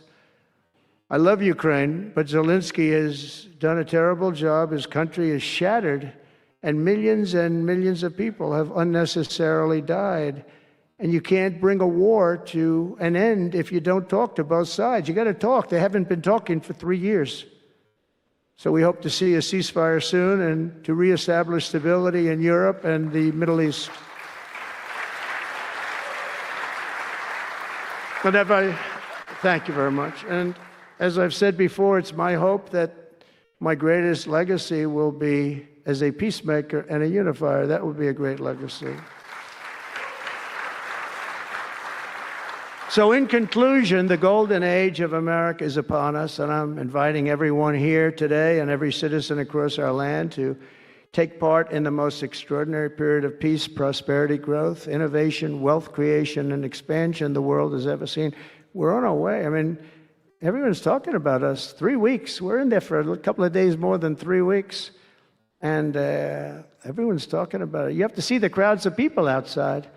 It's pretty amazing what's happening. We're on the verge of soaring markets, surging incomes, booming production, groundbreaking technologies, thrilling discoveries, and a quantum leap in the quality of life. Absolutely a quantum leap. One day, very soon, our country will have the greatest economy in the history of the world because we once again have a president who puts America first, and we put America first, and your country should put your country first. But in the end, we want America first, and when it's all beautiful, which it's going to be pretty soon, we want to help other countries, and you want to help other countries. But, you know, I tell your leaders, and some of the leaders are in this room right now, you got to put your country first. Whether it's Saudi Arabia, whether it's something else, you got to put your country first. But we're going to have plenty left over to help others also. As long as you invest in America, build in America, and hire in America, that means that I'm fighting for you. I am fighting very hard for you. Together, we're going to make the United States of America bigger, better, bolder, richer, and greater than ever before. It's going to be stronger than ever before. We're going to be a peacemaker and a peacekeeper. We're going to stop people from these stupid, never-ending wars. We're not going to partake in them ourselves, but we'll be stronger and more powerful than anybody by far. And if it ever came to war, there is nobody that will be able to come close to us. But we don't think that's going to ever happen. So I want to thank you all very much. It's a great honor to be here. And I think somebody said they're going to ask questions. And I didn't say, gee, what are the questions like Biden does? I say, just ask. It doesn't matter. You ask a question and I give an answer. So I think, Richard, you're going to come up and you're going to give me some questions. Thank you very much. Thank you. Thank you very much, Mr. President. Please, a round of applause for the President of the United States of America. Thank you.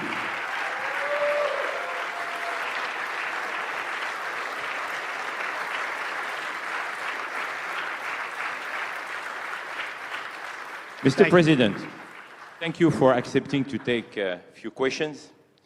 20 years ago, I don't know if you will remember, we were under the same roof in Orlando and you were delivering an amazing speech in front of 3,000 sales reps, giving them the best advice to be successful. So what is the best piece of advice that you have ever received? Well, I think it was watching my father. You know, my father was a very hard worker, and he just worked hard. And he was very smart. He had good genetics. His brother was the longest-serving professor in the history of MIT, Dr. John Trump. And my father was every bit as smart. But my father had to work. He was older, and he put his brother through school. In fact, he once said, boy, I put him through so much school. He had 3 different degrees. And they asked him to stay on at MIT. But my father was the same ilk. And I noticed that my father was a happy man. And what he did is he worked. He just worked all the time. He worked. And he loved it. And really, I think the best piece of advice I got from that is you have to love what you do. And if you love what you do, you're going to have a happy life. If you don't, I mean, I see so many people, they're in businesses that they don't want to be in. They're in businesses that, you know, they're bored in or they're not good at. They don't have a natural ability at it. There is such a thing as natural ability, whether it's sports or acting or anything else. I mean, some people have an ability for something. Try and find that ability. But you have to love what you do. If you love what you do, you're going to be, at least you have a good chance of being successful. Mr. President, it's almost time for an early dinner. So if you are throwing a dinner party and you can invite 3 fascinating guests, living or dead, who would you bring? Well, they're all sitting right in the front row. Yes, sir. Are you ready? Mohammed, are you ready? Steve Witkoff, and we have the most important person, at least until the World Cup is over, is here. Johnny, stand up. He gave the United States the World Cup. Johnny, thank you very much. I didn't know you were here. That's very good. He's the king of soccer. That's not bad. And you've done a fantastic job. You know, but it's very interesting. When I was president, I got the World Cup, and I got all of the, you know, we have the 250 anniversary, so that fell in this administration. That's a big deal, 250 years. But we have all of these things happening, and I also got the Olympics. And I was called by the mayor of Los Angeles, sir, would you call up the Olympic Committee, because it was at that time President Obama will not take their phone call, and we're going to get the Olympics in Los Angeles. And by the way, they've recommitted to Los Angeles at a level that, you know, I was very worried about that. And they've, the opposite, you know, somebody could have said, well, we're going to do it someplace else, until they have actually recommitted. They're going to make it bigger and better than ever. So I want to let you know that. But I had the Olympics. So I got the Olympics, I got the World Cup, and I said, and the 250, but that one I didn't get. But it was there. It was in this term. And I ran an election, and we did fantastic in 2016. We did much better. Millions and millions, tens of millions, but millions and millions of votes better. And bad things happened, and I didn't get that one. And I said, you know, when I originally signed the Olympics, I said, I won't be able to even be president. And I got the Olympics, because if I didn't, when I spoke with the people, the organizing committee and the people in different parts of the world, they asked me to do it because the president wouldn't do it. I was president-elect, and I gave them a talk. I couldn't get them off the phone. They were starving for love. And the bottom line, they gave us the Olympics. And I said, you know, isn't it sad I won't be president? Then we had the election result, and now I'm president for the Olympics and for the World Cup. So I'm very happy about that, Johnny. Thank you very much. Thank you. I'll be there. I promise I'll be there. And by the way, Mr. President, backstage you have a gift from Johnny. He gave us the first ball with your name, which will be played for the World Cup. That's great. In America. It's going to be great. Thank you, Johnny, very much. I doubt that any day you will take a sabbatical year, but if you could take a sabbatical year, Mr. President, what unconventional thing would you do? What was the word? Sabbatical. You don't work for 1 year. I thought you said Sabbath. It's a big difference. It's almost the opposite when you think about it, right? I think what I do is, look, what I'm doing now is the most exciting job in the world. It's a hard job, not an easy job. It's a nasty job. It could be a lot easier with, you know, I think that the news media has to straighten themselves out, because people are getting it. You know, they're losing tremendous popularity, and they've lost their prestige, and they've lost their credibility. And I think it's a very important thing, the news media, but I think they have to straighten themselves out, because the people are going around them now. They have so many different things with, like Elon with X, which was a big thing, and we have Truth, which has been fantastic, and we have so many other things that you don't really need traditional.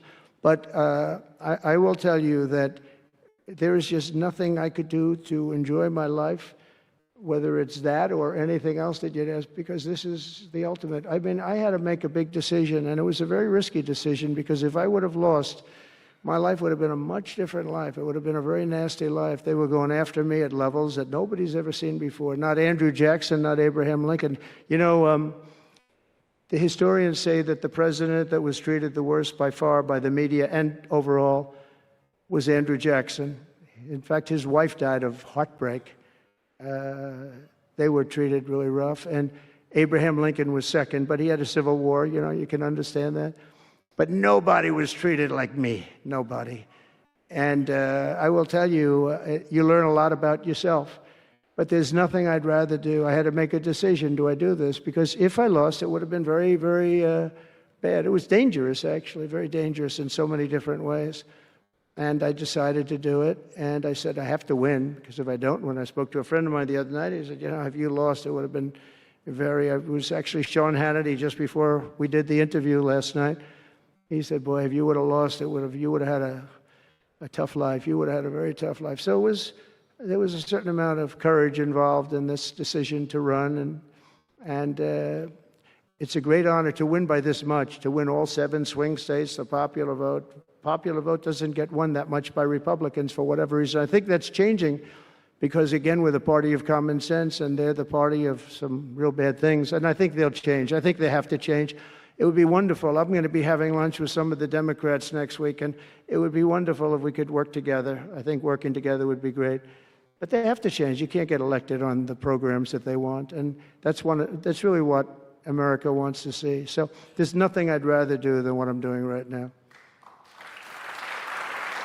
When we started this conference, Mr. President, Yasser and I, His Royal Highness the Crown Prince told us, I want that to be the place where people will come to understand where to invest in terms of geographies and sector.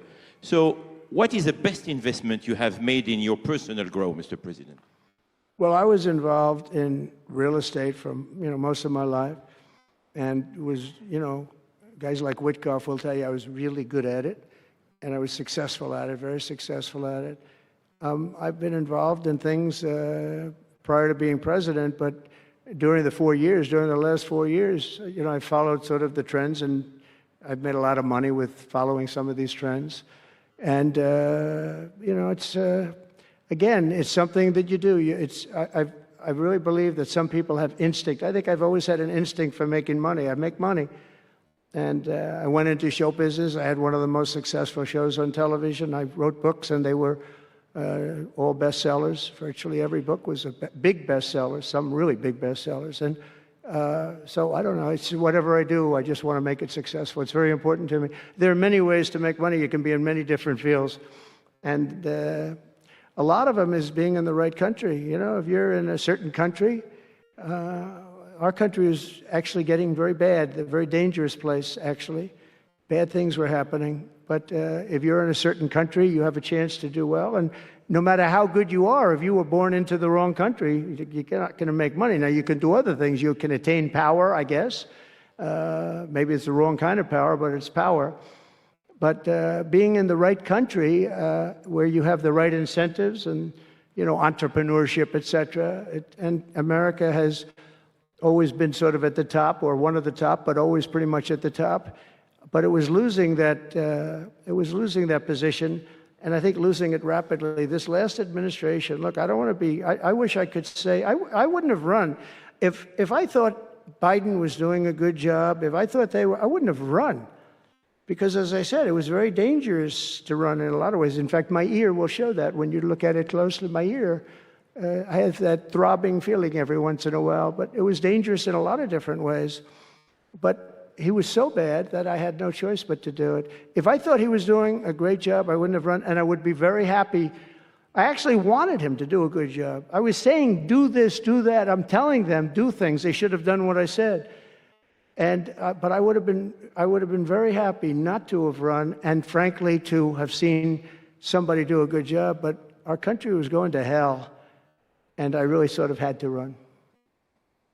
If you were a historical ruler, would you prefer to rule during war or peace? Well, I want to be, again, a peacemaker, and I want to keep us out of war. But sometimes to do that, you have to have a very strong country. You have to have a very strong military. And as I said, we have a much stronger military than anyone would know. We have the best equipment. And I bought a lot of it. I rebuilt our military in the first 4 years. I rebuilt it. We gave a lot of it away to Afghanistan, to the Taliban, stupidly, but that's a very small amount relative. It was billions and billions, but it's still a very small amount relatively to what we built. But I largely rebuilt our military. Now I'm going to have to do it again because so much has been given away, so much has been treated so badly. But to keep peace, you really have to. I have a thing: strength through, and I mean it. You really have it. You have strength, and you need the strength. But it's really peace through strength, because without the strength, it's going to be very hard to have peace, because you're going to be taken over. Bad things are going to happen. So you really want to have peace through strength, and that's where I've done it. Having strength, having power in that sense to protect yourself and your people is a very important thing. Hopefully you don't have to use that power. I would tell you, I was dealing with President Putin very successfully on denuclearization. We were talking about it very seriously, and then COVID came and lots of things came, and we had also talked to China about it. Now, Russia and us have the biggest nuclear by far. China is not close, but they will be close. In 3 or 4 years or 5 years, they'll be equal. But we were going to talk to China, and I spoke to President Xi about it very successfully. I think we were going to denuclearize it. We would have had to get the smaller nuclear powers, of which there are 4, 3 maybe, but 4 probably, to do something. We would have been able to do that. But I was having very strong talks with President Putin about denuclearization. And, you know, if you're president, you get presentations about what we're building, what we're having, the power of weapons, the power of many things besides weapons per se. What I saw, the power of nuclear weapons, and we can never let that happen. If that happens, the ball game will be, the world will be destroyed. The power is so enormous. You look at Hiroshima, you look at Nagasaki, multiply that times 500 times, and the world would be destroyed. So you want somebody as your president, or you want somebody as your leader that understands that. We just can't let that happen. We can't let other countries get nuclear weapons. Not only Iran. Iran is a good example, and maybe the one that people think about, but we can't let that happen. The power of weaponry today is so enormous that the world would disintegrate, so we can't let it happen. Mr. President, if you had to describe the United States of America in just 3 words, what would they be? In 3 words? 3 words. Love, respect, and strength. That's a tough question. That might be my best answer, Yasser. That reminds me of high school, that one, but that may have been the toughest question, actually. Do you think Joe Biden could have done that? I don't think so. I don't think so. We're almost at the end, Mr. President, but talking about the United States of America, what is one cultural habit in the U.S. business that the rest of the world could learn from? What is the best practice that? Well, I think we love our families, but I think a lot of the world loves their families. You know, I was speaking to the head of Mexico because I complain constantly about people pouring in. Now our border is the strongest border we've ever had. We've gone from the worst border ever in history to the strongest border. But I was speaking to the president of Mexico, a very wonderful woman, actually, and I said, we were talking about drugs. You can't let people come through your country and come into the country. You know, I was not that nice, but they understood what I was saying. And she said something that really got me. She said, I said, you're not a big drug-taking nation? And she said, no, we are not a consumer. And I said, a consumer? What an interesting word. We're not a consumer nation. We're not a consumer of drugs. I said, what an interesting, and why is that? She said, well, we have very strong family values. I said, but we do too. We do too. We have very strong. Our families are devastated by what's happening with fentanyl, and China will not be doing. We're going to make a deal with China. They were not letting that happen anymore. And I had a deal, by the way, before I left. I had a deal with President Xi where they were going to give the maximum penalty to anybody making fentanyl and sending it into the United States. And their maximum penalty is the death penalty, and it would have stopped. But when the election turned out to be a rigged election, but that's okay. When an election turned out to be, it was an election that shouldn't have happened. All the things that happened. I'll give you an example. We wouldn't have had October 7th, Israel attack. We wouldn't have had Ukraine and Russia fighting. We wouldn't have had inflation. We wouldn't have had all of these things that happened. But in speaking with her, She said about family values. I said, well, you're not really saying anything there because we have great families too. We have great family values. She said, plus we advertise a lot. I said, ooh, you mean you advertise about how bad drugs are? Yes, we do. We spend a lot of money on advertising. And I said, unbelievable. That was such a great conversation because we're going to spend hundreds of millions of dollars advertising how bad drugs are so that kids don't use them, that they chew up your brain, they destroy your teeth, your skin, your everything. And I thanked her for that. You know, I make so many calls and I never learn anything from anybody. I know everything and I never learn anything from anybody. And I spoke to this woman. As soon as she said it, she didn't have to say exactly what. I said, exactly. What a great idea. And I think we're going to have, and I saw pieces of it, we're going to go in with $100 million and then another $100 million initially. But I saw some of the ads and they are really violent. I said, you have to make them strong. Your skin practically comes off after a period of time. You lose your hearing. You lose your teeth. It is terrible. And we show this happening to people. And I think we're going to, we did very well with, we had blue ribbon committees headed up by the First Lady of the United States and a lot of other people that, they have no idea the viciousness of these cartels and these people. And they're smarts. They're very smart, tough people. Making a fortune, by the way, an absolute fortune. But we got it down 18%, which was a record. But 18% is not great when you think about it. I think we could get it down 50 or 55 or maybe even 60% with advertising. So she really gave me something. I was going to call her and tell her that she did, but now I don't have to call her because she's going to be seeing this right now. So to the President of Mexico, thank you very much. I appreciate it. But we're going to do a great advertising campaign saying how bad it is, how drugs are so bad for you. My last question, Mr. President. You have mentioned briefly in your speech about the legacy.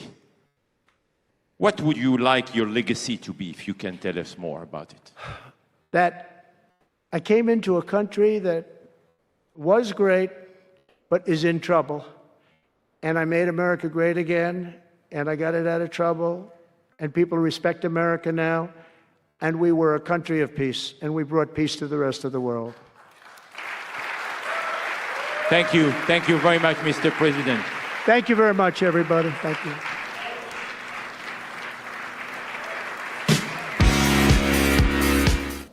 Okay. Wanted to address a couple things. Actually, I can let this, you can watch him dance.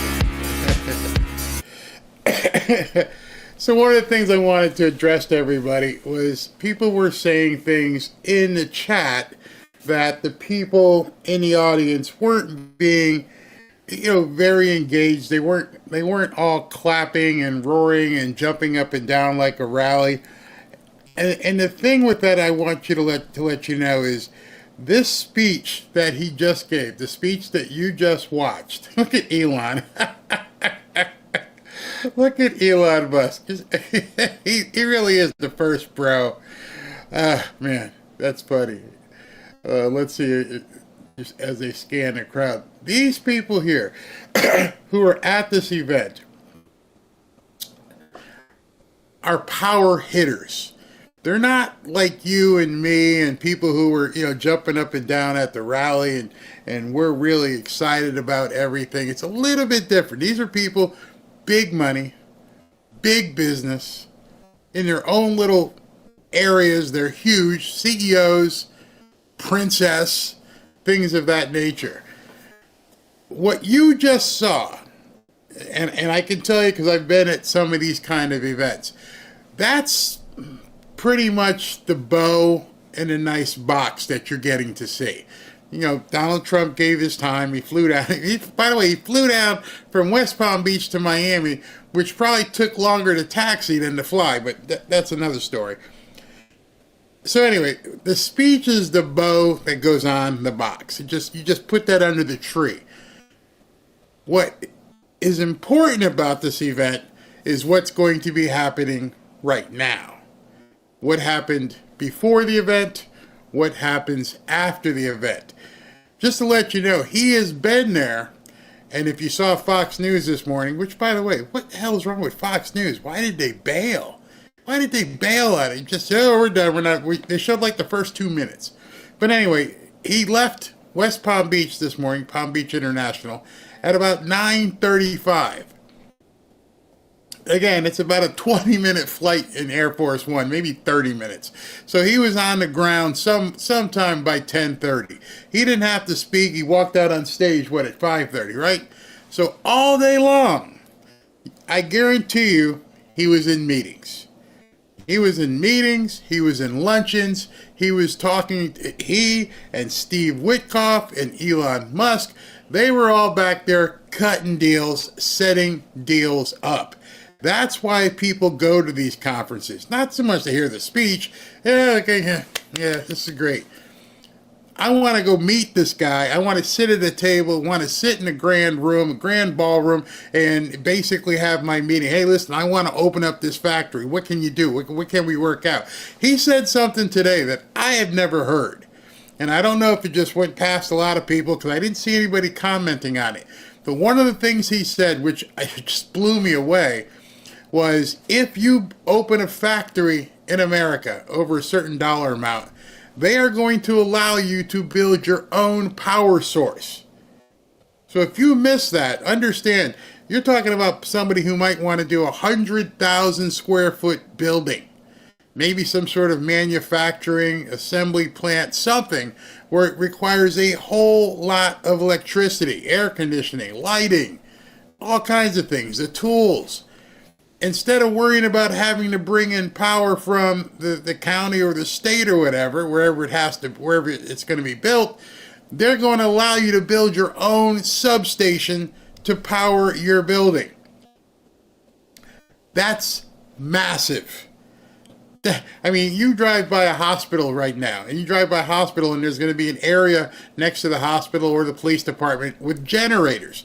In case power goes down, the generators kick on, so they still have the ability to hold people in jail and everything else. That's not what he's talking about. He's saying, you're going to be able to build your own power plant to run, everything for you. So understand what's going on behind the scenes is what's really important. And that's huge, that most people wouldn't read into and wouldn't get the idea behind it. And so right now it's 7. Do you know what he's getting ready to do that'll show up in the news or on X in a little while? Well, he's getting ready to sign some executive orders. So tonight at 8:45, I should have the video. Might be able to show that to you as well. Also, the effectiveness of what he just did is he took that same list that seemed even longer today and started reading the absurdity of what this government has been doing. 2 things with that. One, if any of y'all out there in the audience were part of this, we're coming for you. He just let all these big business leaders and CEOs know, I hope you ain't on these lists. You might want to go talk to Elon if you're on these lists. And number 2, maybe that's why Fox cut away. I don't know. But he's getting it out there and he's getting the messaging and he's letting people know this is what the Democrats have been doing. It's huge. And then what I'm about to show you is going to just make you go, poof. I mean, it made me go, poof. It's that bad. But before that, let me read something for you. Pay a bill or two here. I know a bunch of you guys have been buying the Patriot Addict knives, and you've loved them. I don't like dealing with companies that you guys, your experience isn't what it should be. And what you've been telling me is that the experience that you've had with Patriot Addict, I should continue doing things with them because you like the knives. And I'm so happy you like the knives. I understand there was a $13 or $14 shipping fee. The knives were free. But I haven't seen one person who's received the knives who has said, I don't like it. And then yesterday, we gave away the mystery box. I didn't give them away, but I told you how to get the mystery box. So, Patriot Addict is giving away Trump mystery boxes absolutely free. No hidden charges, no recurring fees, none of that BS. Just cover shipping starting at only $13.99. So they're going to ship you something. It's a Trump mystery box, and it's going to be $13.99. I'd love to see what you guys end up getting. And from the responses I've been getting, it seems as though you're getting this stuff pretty quick, too. You're not having to wait, a month to get it. If you're interested, go ahead and scan the QR code right there, right now, to get your free Trump mystery box. Imagine unpacking Trump gold bars, Trump socks, Trump beanie hats, and who knows what else. A beanie hat. Yeah, I might want to get that. But then again, it would sit on my head like a yarmulke because I got a big dome. But hurry, stocks are flying off the shelves, and we would not want you to miss it. Don't wait. Scan the QR code now and get your free Trump mystery box. Go for it, and then let me know what you get in your mystery box. It's like Christmas. It's like a box of chocolates for $13.99. Go for it. All right, thank you very much for enduring that. All right, so I'm going to go with bad news first, because I'm not going to leave you with a bad taste in your mouth. So I'm going to give you some bad news, and it's really bad news. And it's not bad in terms of like bad sad, bad pissed. And then we'll end the show with the good news. All right. So here's some crazy ass bad news. Ready for this one? We say every day this Doge thing is just something else, something more that we just can't believe what's happening. Well, Georgia, what's that smell? Doge found $2 billion. $2 billion went to a Stacy Abrams linked group. And the group that they got the money had only had $100 in revenue. So it was basically a new company with no track record, nothing to fall back on. They had $100 in total revenue. And your former government gave him $2 billion.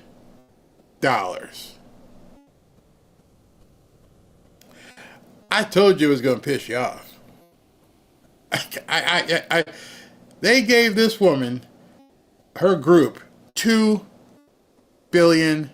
My response to this is, what in the F is wrong with Georgia?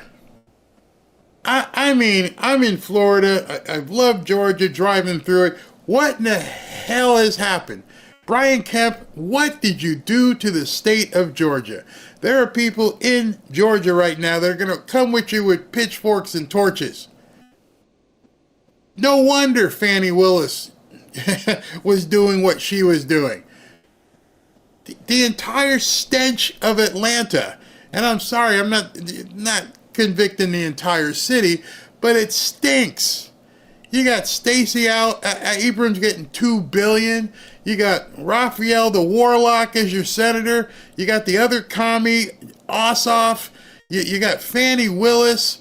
You got the guy at Maricopa, not Maricopa, is it Maricopa? No, Fulton County, the guy who counts the votes. What the hell happened in Georgia? Well, I guess we know now. I guess we know what happened in Georgia. $2 billion happened in Georgia. I hope they're able to trace every single dime. And I don't care if it's Democrat, I don't care if it's Republican, I don't care if it's Brian Kemp, I don't care if it's Brad Raffensperger, I don't care who you rope in and arrest because of this. This is probably what's been happening in Georgia. Georgia should be the deepest red of red states. There is no reason for Georgia to even be close, except for what's happening in Fulton flipping County. The governor has surrendered to Fulton County. It's always the last one to report, always the shenanigans that are going on. At this point, I'm convinced this election wasn't close, people. It wasn't close. I'm talking about 2020. It wasn't close. $2 billion? Who are you paying off? $2 billion. It said earmarked, not paid to. Yes, it did say that. You know what? Let's go to the article and see if it gives us more results, because the article should tell us even more about what's going on here, whether it actually landed. All right, so let's dig in here.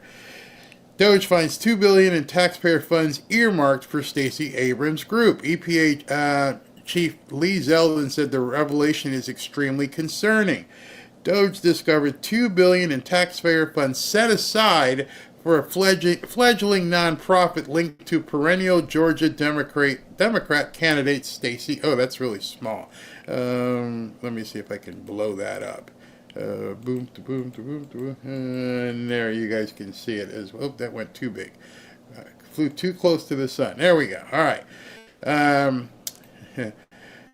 Let me go back up. Okay. Doge discovered $2 billion in taxpayer funds set aside for the fledgling nonprofit linked to perennial Georgia Democratic candidate Stacy Abrams. The EPA under the Biden administration awarded Power Forward Communities the grant in April 2024 as a part of blah, blah, blah, blah, blah. Let's see here. Power Forward Communities received the grant despite the fact that it was founded months earlier in 2023. So, it did get the money. EPA under Biden awarded it in April 2024. The Power Forward Communities received the green energy grant despite the fact that it was founded months earlier in late 2023 and never managed anywhere near the grant's dollar figure. It reported just $100 in total revenue during its first 3 months in operation, according to latest tax filings. The grant was just one of 8 going to them that the EPA doled out in April, and altogether totaled $20 billion. It says Lee Zeldin discovered the Biden administration parked that same $20 billion at an outside financial institution before leaving office, limiting the federal government's oversight of the program.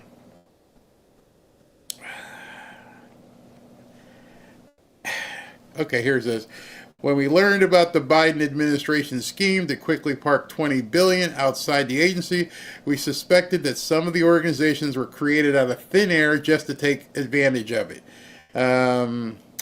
It doesn't really say if they clawed it back. As we continue to learn more, it's extremely concerning. It reported 20 million times the organization's revenue.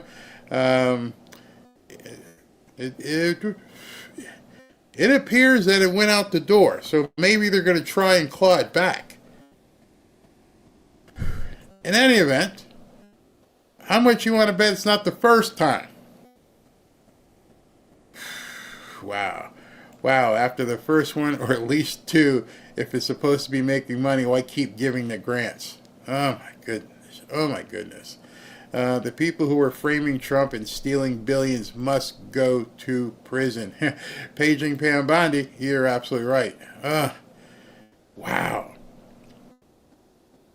These people just robbed the American people. Yeah, they did. They just won't. And the media, I mean, Lee Zeldin's been telling everybody, hey, we found $20 billion. That's not a little bit amount of money. The swamp is busted in Georgia. Monica, don't do it. Monica says, I'm going to vomit. Wow. Well, it's blown now. It smells like an investigation to me. Call Pam Bondi. $20 billion the account could be frozen. But the thing is, how many people are getting this money? We've only been looking for 2 weeks. It just doesn't end. It doesn't end. And if they're just finding this now, you can bet Stacy Abrams and her people, Georgia's been a complete poop hole. It's trash. All the stuff that's been happening in Georgia, my God. Yeah, ouch, that hurt. This stuff makes your stomach hurt, people are saying. Oh, God.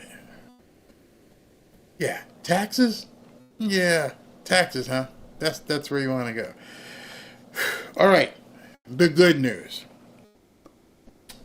All right, here's the plan. This is from Mark Wayne Mullen. Here's the cash plan. At 11 a.m. tomorrow, on Thursday the 20th, the Senate will vote on the motion to invoke cloture on Cash Patel. I thought we just did that. What in the hell are these people doing? They're doing replays and revotes? But anyway, he says tomorrow at 11 a.m., they'll vote on cloture on Cash Patel, which will pass. Then, shortened debate for director level doesn't require 30 hours. Great. So at 1:45 p.m., we will proceed to a final vote to confirm Cash Patel. 1:45 tomorrow afternoon. All the theatrics will be done. Hopefully by 2 o'clock, Cash Patel will be the director of FBI so we can go after Stacy Abrams and some of these nuts and find out what in the hell these people have been doing. Set up a trailer outside of the Georgia Town Hall and then bring a paddy wagon. Because there's something crazy going on there. Not Georgia Town, Fulton County Town Hall. It's crazy. Absolutely crazy. Disgusting. So at 8:45, I will be covering the second, what do you call it? Second part of the Sean Hannity show. So we'll go ahead and look at that. And right now, what I'm going to do so I can get out of here and get everything ready and turned around. And we'll be giving away 3 hoodies tonight. So make sure you join us. It's a late show, and it'll be short. I mean, Sean is only on for an hour, and I won't take up too much of your time. So just come on in at, say, 8:45 is what we'll do. Not going to have to do a lot of things. I'm going to see if I can get the executive orders that Trump is supposedly signing on his way home. Or not his way home. He's going back up to Washington. So he's leaving Miami, heading up to Washington. He's going to be doing these executive orders on the plane, it says. So let me see if that has changed. Nope, it still says executive orders on the plane. So let me go here and look at some super chats. Make sure that's still up and going. I'll go through this. Before I do that, let me play this in case you want to join us in our X group. Hey, if you'd like to join 15,000 plus fellow patriots on X in our private X/Twitter group, go to fanfareshop.org/group. Just put in that URL in your browser. It'll take you right to our private group on X. Love to see you there. Let's share some content. And if you'd like to win a hoodie, or rather if you'd like to enter to win a hoodie, go to fanfareshop.org, fanfareshop.org, and register to win a Trump hoodie. Welcome back to Fanfare with Barry Cunningham. All right, so we are at 15,000 plus people there. We'd love to have you join us there. All right, so I've got this window set up so I can go directly through and not have to take too much of your time. Scott Matthews, brother, thank you very much. Hope everything is going well and people are treating you okay. CR, they don't even know where all the money went in Ukraine. Nope, no more money. Maria, $48 billion more to Ukraine after Zelensky admits he can't account for $100 billion. I tell you, Lindsey Graham, you must be lining your pockets. That's insane. Absolutely insane that you would be even talking about sending another dime. Ikela, is that North Korea? I'm not really sure Norway. I'm from Norway, and there's so much leftist propaganda in our mainstream. It's so frustrating. Latest one I saw was calling Trump dangerous. Yeah, they've been doing that here. You're here too. Stephen Anderson, Lil Z is a CIA plant to overthrow the government. Zelensky. Lujak Martinez, reparations now. I'm down with that. Lots of reparations. Onoma, Lindsey Graham and Thune are trying to separate the promised tax breaks so they can use them as leverage against Trump in those negotiations. Trump's not that stupid. He's not going to fall for that.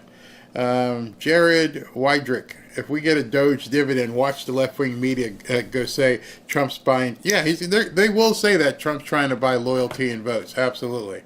Bill S., thank you. Jose Gonzalez, when Biden took office, mysteriously, they stopped counting how many people were dying from the job epidemic. Makes you think, huh? Makes you, yeah, exactly. Talmadge Coates, if I decide not to pay my taxes, do I still need to file? I'm going to stop you. I am not an accountant and I'm not an attorney. You're going to have to decide what you want to do yourself.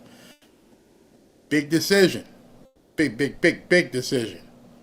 Oh no, I love the intro. I'm a Van Halen fan. If you're ever to change, I'm not. Imagination by Hattis Levy. I have to look that up. Tommy, how are you doing, brother? Those are incidents, Barry. Thousands of aircraft incidents, very few accidents. Persons or aircraft damage doesn't often happen, but incidents are often. Otherwise, no one would fly. Thank you for the clarification. Richard Snyder, thank you. CR, Zelensky is a dictator. Yeah, he is. Penny Corridor, thanks, Barry, for your knowledge. Knowledgeable guest, Mrs. Vander. I don't know if she's a Mrs., but Ann Vandersteel was great. What social media did you say we could follow her on? You could follow her on X and start there, and her handle is her name, Ann Vandersteel, just as it sounds. No E at the end of Steel and no E at the end of Ann. Hey, Richard, again, you're awesome, Barry. Zelensky is toast. I like the sound of BCNN. I'd love to work for Barry Cunningham News Network. I'd love to email you. Well, the mods can give you the email.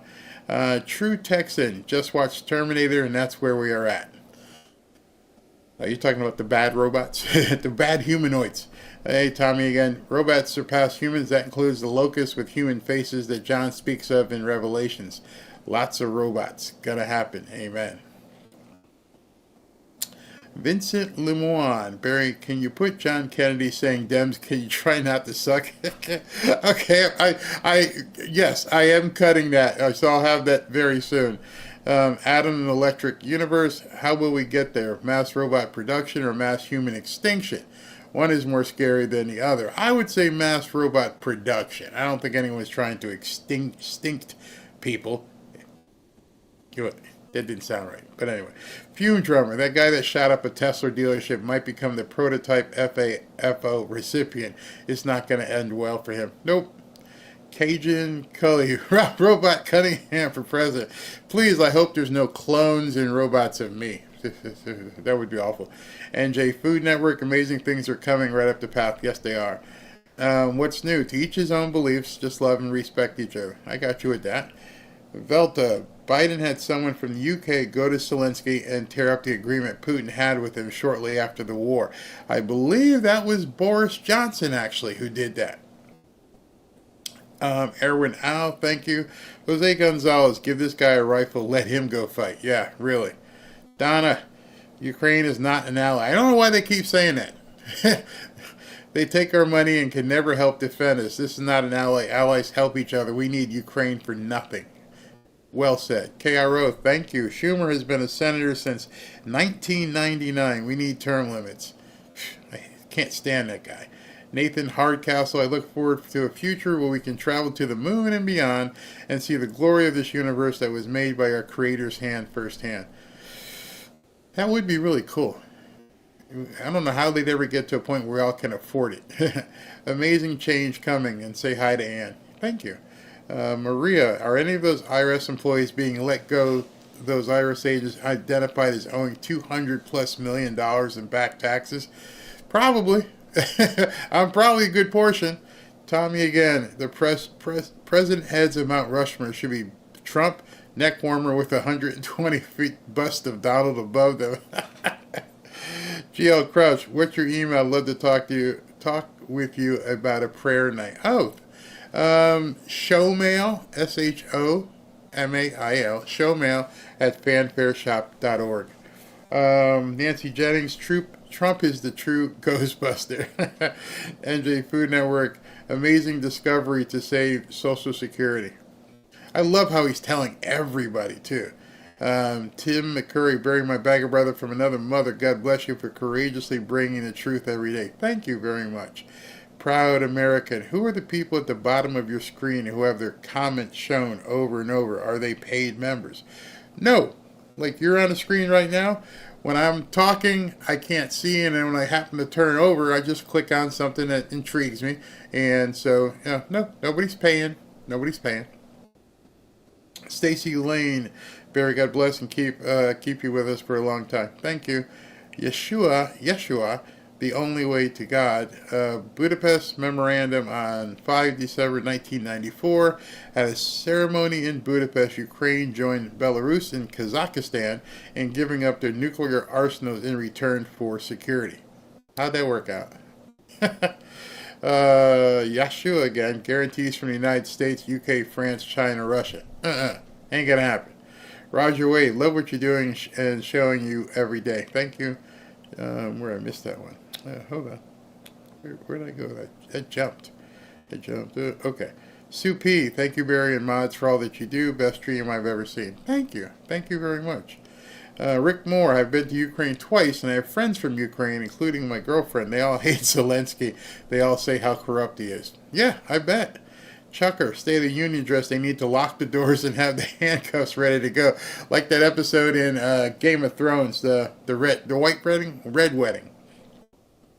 Karen C4, they didn't jump up and down because they all are dignitaries and there's a certain amount of decorum expected. Absolutely. Jeremiah Kerr, I bet you Kemp didn't know. Brad Raffensperger is a snake. Something's wrong up there. Hopefully, Jeanette, hopefully Stacy ain't getting the green. We won't know until somebody starts digging. Patras, freeze Stacy's account, send him to prison. Yeah, lots of people need to go to prison. Jeremiah, I think we know why the Dems are screaming. We cut off their main disbursements after they began to collect our tax revenue before and during April 15th. That's a very, very valid point. Trump has signed over 600 executive orders. Oh, no. He's not even close to that many executive orders. No, I don't know who would have told you that, but that can't possibly be true at this point. All right, so what we got here? We have, what do you call it? Hannity at 9. I'm going to go live at 8:45, and at 8:45, you guys can join me. Just checking one other thing here to see if I got anything corrected. I forgot this. Before I go, let me put this in. If it lets me. Nope, can't do it. All right. In any event, that we're caught up. Everything is good to go. We'll see you at 8:45 to watch the second installment of the Hannity interview. So let's go ahead and I'm going to play the, what do you call it? The party, the after party, so you guys can see it. And then we'll see you guys tonight. So let me just get to that and enjoy. Talk to you guys in about, right about an hour.